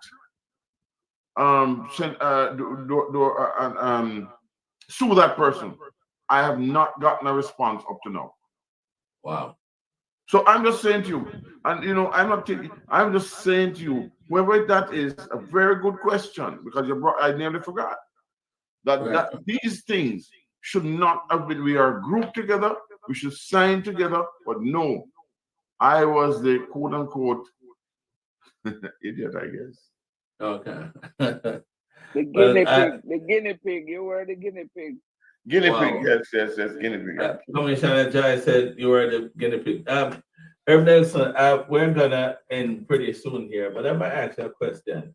I have seen you and Mr. Rattigan on various platforms, as I had mentioned before. And now something happened and everything changed. If I would offer myself as a mediator to bring you guys back together, would you accept that? I'll accept it if he puts an apology in writing and retract the lies he has told. Okay. That's the only conditions I could accept it under, because he's cast aspersions out there, and he has these people who can't think for themselves, hanging on his every word, and don't do any research for themselves. You can't keep doing that. You got to research. You got to look at what laws I say were being violated, what rules were being violated, and why I had to take action the way I did. We can't say the Prime Minister is not transparent, he's not accountable, and he has no integrity when we are practicing the same things that the Prime Minister practices from time to time. Exactly. We got to change. We got to do differently. We are a different breed of people. And Yes, this sir. is what I stand up for: integrity, transparency, and accountability. Thanks for reminding me about it. Let me say that. So let me ask you the question, Dr. Francis. If I could be the mediator between you and Mr. Rattigan in bringing you guys back together, I know it might sound like a dumb question, but would you accept me being the mediator and try to bring you guys back together? I know the political answer should say yes, I would, but let me make it quite clear. The only way is I love the people out there. They want that. They hate this. Everybody from every side hate what is going on. They don't like it. And believe you me, if it were for them alone, I would do it. But I have to have Jesus Christ down there to sign the paper and make as a witness to the occasion. Okay? Because as far as I'm concerned, I don't know who to trust apart from those who I know I can trust. Okay? And that's the honesty. So the fact of the matter is that the call to action is not a bad idea. Bringing the diaspora together is not an idea. I love the people out there, but they must know who is working with them and for them. Yes. Okay? And who, and I'm telling you what they call me, the names. I'm afraid. Not for me. I'm good. Dr. Francis, we're gonna wrap up here real quick. I can see and I know for a fact that many people did like what you guys were doing together. Many people had liked what you guys were doing together. Who's gonna now represent the people? Well, we are. We are going to do it. So is it the same representation that Mr. Rattigan is putting forward with his team? What would you guys be representing the same cause and concerns? Dennis, Yes, let me put this out here. Mm-hmm. We need just one key person in our organization at this point. Somebody that can replace Rattigan, a young attorney who is willing to do international law and look at cases in Jamaica, filing the Global Magnitsky Act complaints, filing FARA complaints, filing the Leahy law. We need the Leahy law more than anything now because of all the killings occurring in Jamaica. Okay. There's a lot of police executions going on. When you put somebody to kneel down and fire a shot in their heads or wherever and killing them, this kind of killing is happening with more frequency because you have a police commissioner who came out and told them pretty much, do what you have to do. I'll back you. And you cannot do that. You're giving people the green light to just start killing folks. So the bottom line here is we have to rein things in and we have to do it right. And we need an attorney to work with us. So if you're a young attorney out there and you want to work with us, let me know. I'm willing to work with you. We have a lot of people that's volunteering now to run different parts of the Global Jamaica Diaspora Council here in the US. We need volunteers in the UK and we need more volunteers in Canada, right? We don't have to go through nobody in Canada to make things happen. Ain't a bad man out there can stop us. So I'm putting that out there. And we want to wrap up, Mr. Nelson. But before I get into the final thought, Jamaica Carlos just joined us. I'm gonna give him a minute to put his 2 cents out there, and then we start wrapping up. Jamaica Carlos, welcome to the show. Hey, good evening, Mr. Sadal. How are you doing? And gentlemen on the panel, and viewers and listeners, manners and respect. Yeah, man. Me just get a chance. I work me there and me just get a chance to get a break. Me say, well, me say we can come in. Me say that at the end, but me I listen, but me can't say nothing, you know. Me just get a break. Okay. Yeah, but So, go ahead, sir. No, I'm listening to you. The floor is yeah, yours. my 2 cents about it is my heart hurt. Me gonna say it again. My heart is hurt. I feel embarrassed about everything. You know, I this group of gentlemen right here. I'm very. I think it's a pleasure, you know, to be around them, knowing that me and the law enforcement, as I can see, them man have some deep law enforcement background from way back when. I learn a lot from all of them. I'm sorry how things turn out like this, and me I say sorry to everybody who, you know, who heart report on them chest. About 100 times me I say it. Come, I love the people. When I know what happened, based on the call me, people call me. People not got work, and me know one lady called me, say she not got work like for about 2 weeks now, you know, so she under depression, you know. Real serious, you know.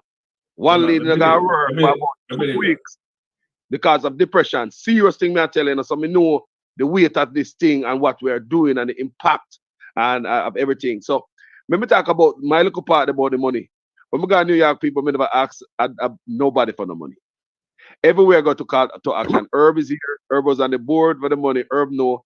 I was never given a bottle of water out of the one Jamaica Legal Defense Foundation. We find our own plane ticket, own hotel and transportation anywhere I go. When I went to New York, the man came up to me and said, "Carl, they know some my father did and all them things. And these people are my friends. We have a lot of people in New York. And that's the only protest I ever received $1 from. And when I get the money, I told Dr. Francis, I told Herb, I told Wayne Lonesome, I tell Wayne Global, I tell me and Jeffrey Tavares have about our conversation about it. We talk in the group. We never hide it from the group people. So it's nothing. So I was surprised when I see it come back out there, among other things from 1960s and the 50s. I don't know how long them think they was pulled up out of Noah's Ark. But, you know, I'm sorry for what happened. Enough love. Me have to run again. I will continue to listen. And you will continue to fight for the people. Oh, yes. Me hear a question and say, boy, if you could have put us back together. Me a straight man, you know. Me can't go back to that, you know. No, me not going back. I will not go back. But I will continue. But you know, maybe on social media for how long? Maybe me protesting on my page every day, pretty much. So the fight is not gonna stop. Come and love my people. You understand me? And whether I be PNP or Labour right, them now miss me 2x4. Respect everybody. Me gone. Thank you very much, sir. Your final thought. Let me start with the lady. Just you have 1 minute, Commissioner Jai, to wrap up. We're gonna end the program. Your final thought, Commissioner Jai. Well, I've stated I have been called names, threatened that I cannot come back to Jamaica. Me a rebel, because me a hanger in the dirty 30 and all of that stuff and thing like that for a good cause. This is what I'm doing for a good cause, and I'm not intimidated, and I'm not afraid. I will always stand up for Jamaica, for my Jamaican people. I can go anywhere else go live. I can go to England go live. I can go Ghana go live. I can live anywhere, and I love Jamaica. And I'm standing up for Jamaican, and I'm doing it here, and I will do it abroad in Jamaica. But therefore, I have no regrets of joining Call to Action, joining the protest and everything. My regret is that It should not have been ending the way how it did. I met everybody in a certain period of time, everyone in a certain period of time, and my regret is that it turned out this way. We could have done it better.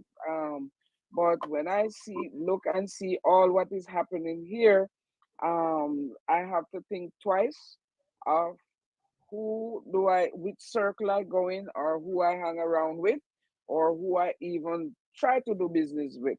So therefore, because I mean, they said, Eve, don't even trust the person you lie down on the pillow with, because you don't know what their intentions are or what they are capable of doing. So now Okay.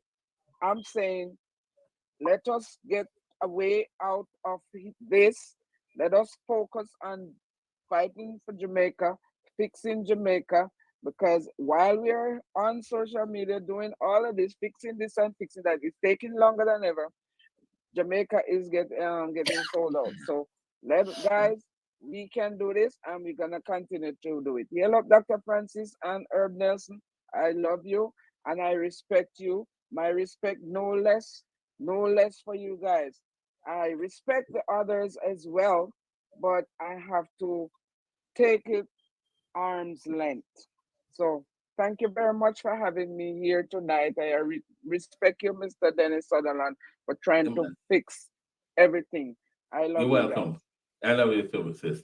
Mr. Herb Nelson, I'm gonna give you 1 minute. I know you have a lot to say, but we are out of time. So I'm gonna give you a minute to I give us the understand final that. thought. Let me say this, Dennis. Mr. Rattigan made a statement that he and I had equal access to the account, the OJLDF account. So I must be the one that is giving out information. I do not have equal access to the account. I had an email portion of the account that recorded Zelle contribution, Zelle. So all the other banking statements and everything else, you heard him say he exclusively has control over that. So I just wanted to clear that misnomer up and say that's another lie we can add to the other lies that were told. But look, I appreciate you, Dennis. I appreciate the panel members. I appreciate the audience. Even though a lot of them praised me before, I have recordings of them praising me, like Catherine and Loxley and the rest of them. And now they're coming to be disingenuous towards me. Look, I will always stand up for truth, justice, transparency, and accountability. And that's what I'm doing, folks. Believe it. Thank you. Thank you very much, Dennis. You're welcome, sir. Sir David Brown, which is Dr. Rupert Francis, attorney, is here with us. Sir David Brown, do you want to say anything on the behalf of your client, sir? Well, as I indicated before, I'm here in two capacities, as Dr. Francis attorney, as a member of the task force. As an attorney, my purpose here was to ensure that my client doesn't speak out of context or anything that can be construed as being defamatory of Mr. Rattigan, right? And as Commissioner Smith said to you, I laud you with your efforts to try to bring people together, right? Yes. And I'm doing the same because I am concerned about brand Jamaica. Yes, I don't like this cascas, as we would call it. It's not good. It's not good for us as a people, right? So I hope this can help to bring an end to all of this as it relates to bringing people together. Sometimes things are just irreconcilable, right? And maybe, people can operate in their own sphere doing what they're trying to do. As a matter of fact, even though I'm Dr. Francis' attorney and friend, I would say, we don't normally agree on stuff, right? And not because I disagree with him, right? I won't disparage him, right? In fact, I totally disagree with him in going in the direction he was going with the call to action. I don't believe in, and no offense to you either, but my position, I didn't really believe in these protests outside of Jamaica, right? I don't believe in, it seems as if, you're tearing down the government. I didn't like it. But then again, as an attorney, I respect people's, especially in America, I respect people's freedom, of speech. Right. Yet, things must be non-political. So if there's any veering towards a particular party right, it can be misconstrued that this effort was just an effort to tear down the JLP government, right? So that being said, I hope, after this panel, whatever happens, I know Mr. Rattigan probably, more than likely, will be watching this at some point. Mr. Rattigan, I understand that you might hear things that offensive, but whatever you can do to just rise to a certain level where you just make certain things pass, and we just try to quash this for the sake of brand Jamaica. Brand Jamaica. I totally agree with you, Attorney Brown, and I must say to you, sir, thank you for stopping by. Even though I know you're here representing your client, Dr. Rupert Francis. Dr. Rupert Francis, it has come to an end for the night. I know we'll have many other shows that we will discuss, and I call it not show, but a podcast that will discuss issues as they come along. Dr. Francis, you want to just take us out for the night with your closing remark? Yeah, thank you very much. Thank you very much, Attorney Brown. Thank you very much, Herb. Thank you very much, Chris. Commissioner Joy, you are always a joy. And I want to say to the audience, there are lots of persons in the audience wanted to find out what was happening and how it happened. Some may not agree, and many may not agree with us, and may not agree with some of the things we have said, but they're true. And I made sure to bring this to your fore. And I want to tell you that I enjoyed working with you. I will continue to enjoy working with you. Some of you might not want to work with me because you believe that we are being disingenuous. I don't think so. I think that we are doing the right thing. I think that we ought not to be pointing fingers at each other. I think that Jamaica is the number one thing, the number one choice, the best country in the world. And I just want to thank all of you for having assisted work. And I look forward to working with you. And for those of you who don't want to work with us, that's fine. One person asked me, am I coming to New York? Absolutely not. Because to this protest, I think it's our ego. And as far as I'm concerned, I'm not into that. So as far as I'm concerned, thank you very much one more time. Love you and all of you. And in spite of what you think, please go read about the thing that they said I did. And as I am an organized crime fighter. Oh, by the way, when any one of you see my what do you call my car, my Lamborghini, please return it for me. I think I left it somewhere in New York or Canada. Okay, the Lamborghini. That's the one that I got from organized crime. All right. That money did not come from OJLDF, right? No, it did not. But I want to personally thank you, Dr. Francis, Commissioner Joy, Chris Durant, Herb Nelson, and of course, Attorney Brown. By extension, Jamaica Carlos. I try to remain neutral, but I think there's one thing that we all have in common from hearing you, and it included even your opponents, everybody. I think, well, I would think that we are people who love our country, and we see and concern about things that is happening. And I think that, we're just trying to make a difference in our own little way. And that's all our objective are. At least I can talk for myself. That's what my objective are. And that's why I went to Jamaica this past weekend, 48 hours, deliver 450 bags to needy kids in the rural parts of Central Manchester and Clarendon and Westmoreland, to those 8 schools. I did that because I want to make a change. And so I'm displaying it on my Facebook page, Dennis Sutherland, R Sutherland TV. Y'all could see what we're doing. And the intention is for you to participate, not so much of giving to my program, but create a program to yourself. Because if you can do that, we can build a better Jamaica. Again, thank you guys. We have one thing in common, is to build a better Jamaica. Let us just keep the fire burning and let us not cut down each other. If we can resolve what we have going on, we resolve it. If we can't resolve, we just go about with business, and that's it. Thank you all for stopping by. Much love, much blessings. Dr. Francis. Thank you. Thank you, everybody. Have a good night. All right. Thank Bye-bye. you. All right, Chris. All right, Take cool. care, brother. All right. All right. Well, that's it. We're done. Thank you all very much for watching tonight. You have heard the response from Dr. Francis, and it is for you based on all the different stories and angles of discussions, arguments and counter arguments, accusations and explanations. It is for you to make up for your mind all of what you have heard for the last 3 weeks. Thank you very much for watching tonight. Good night and good luck from Global Television.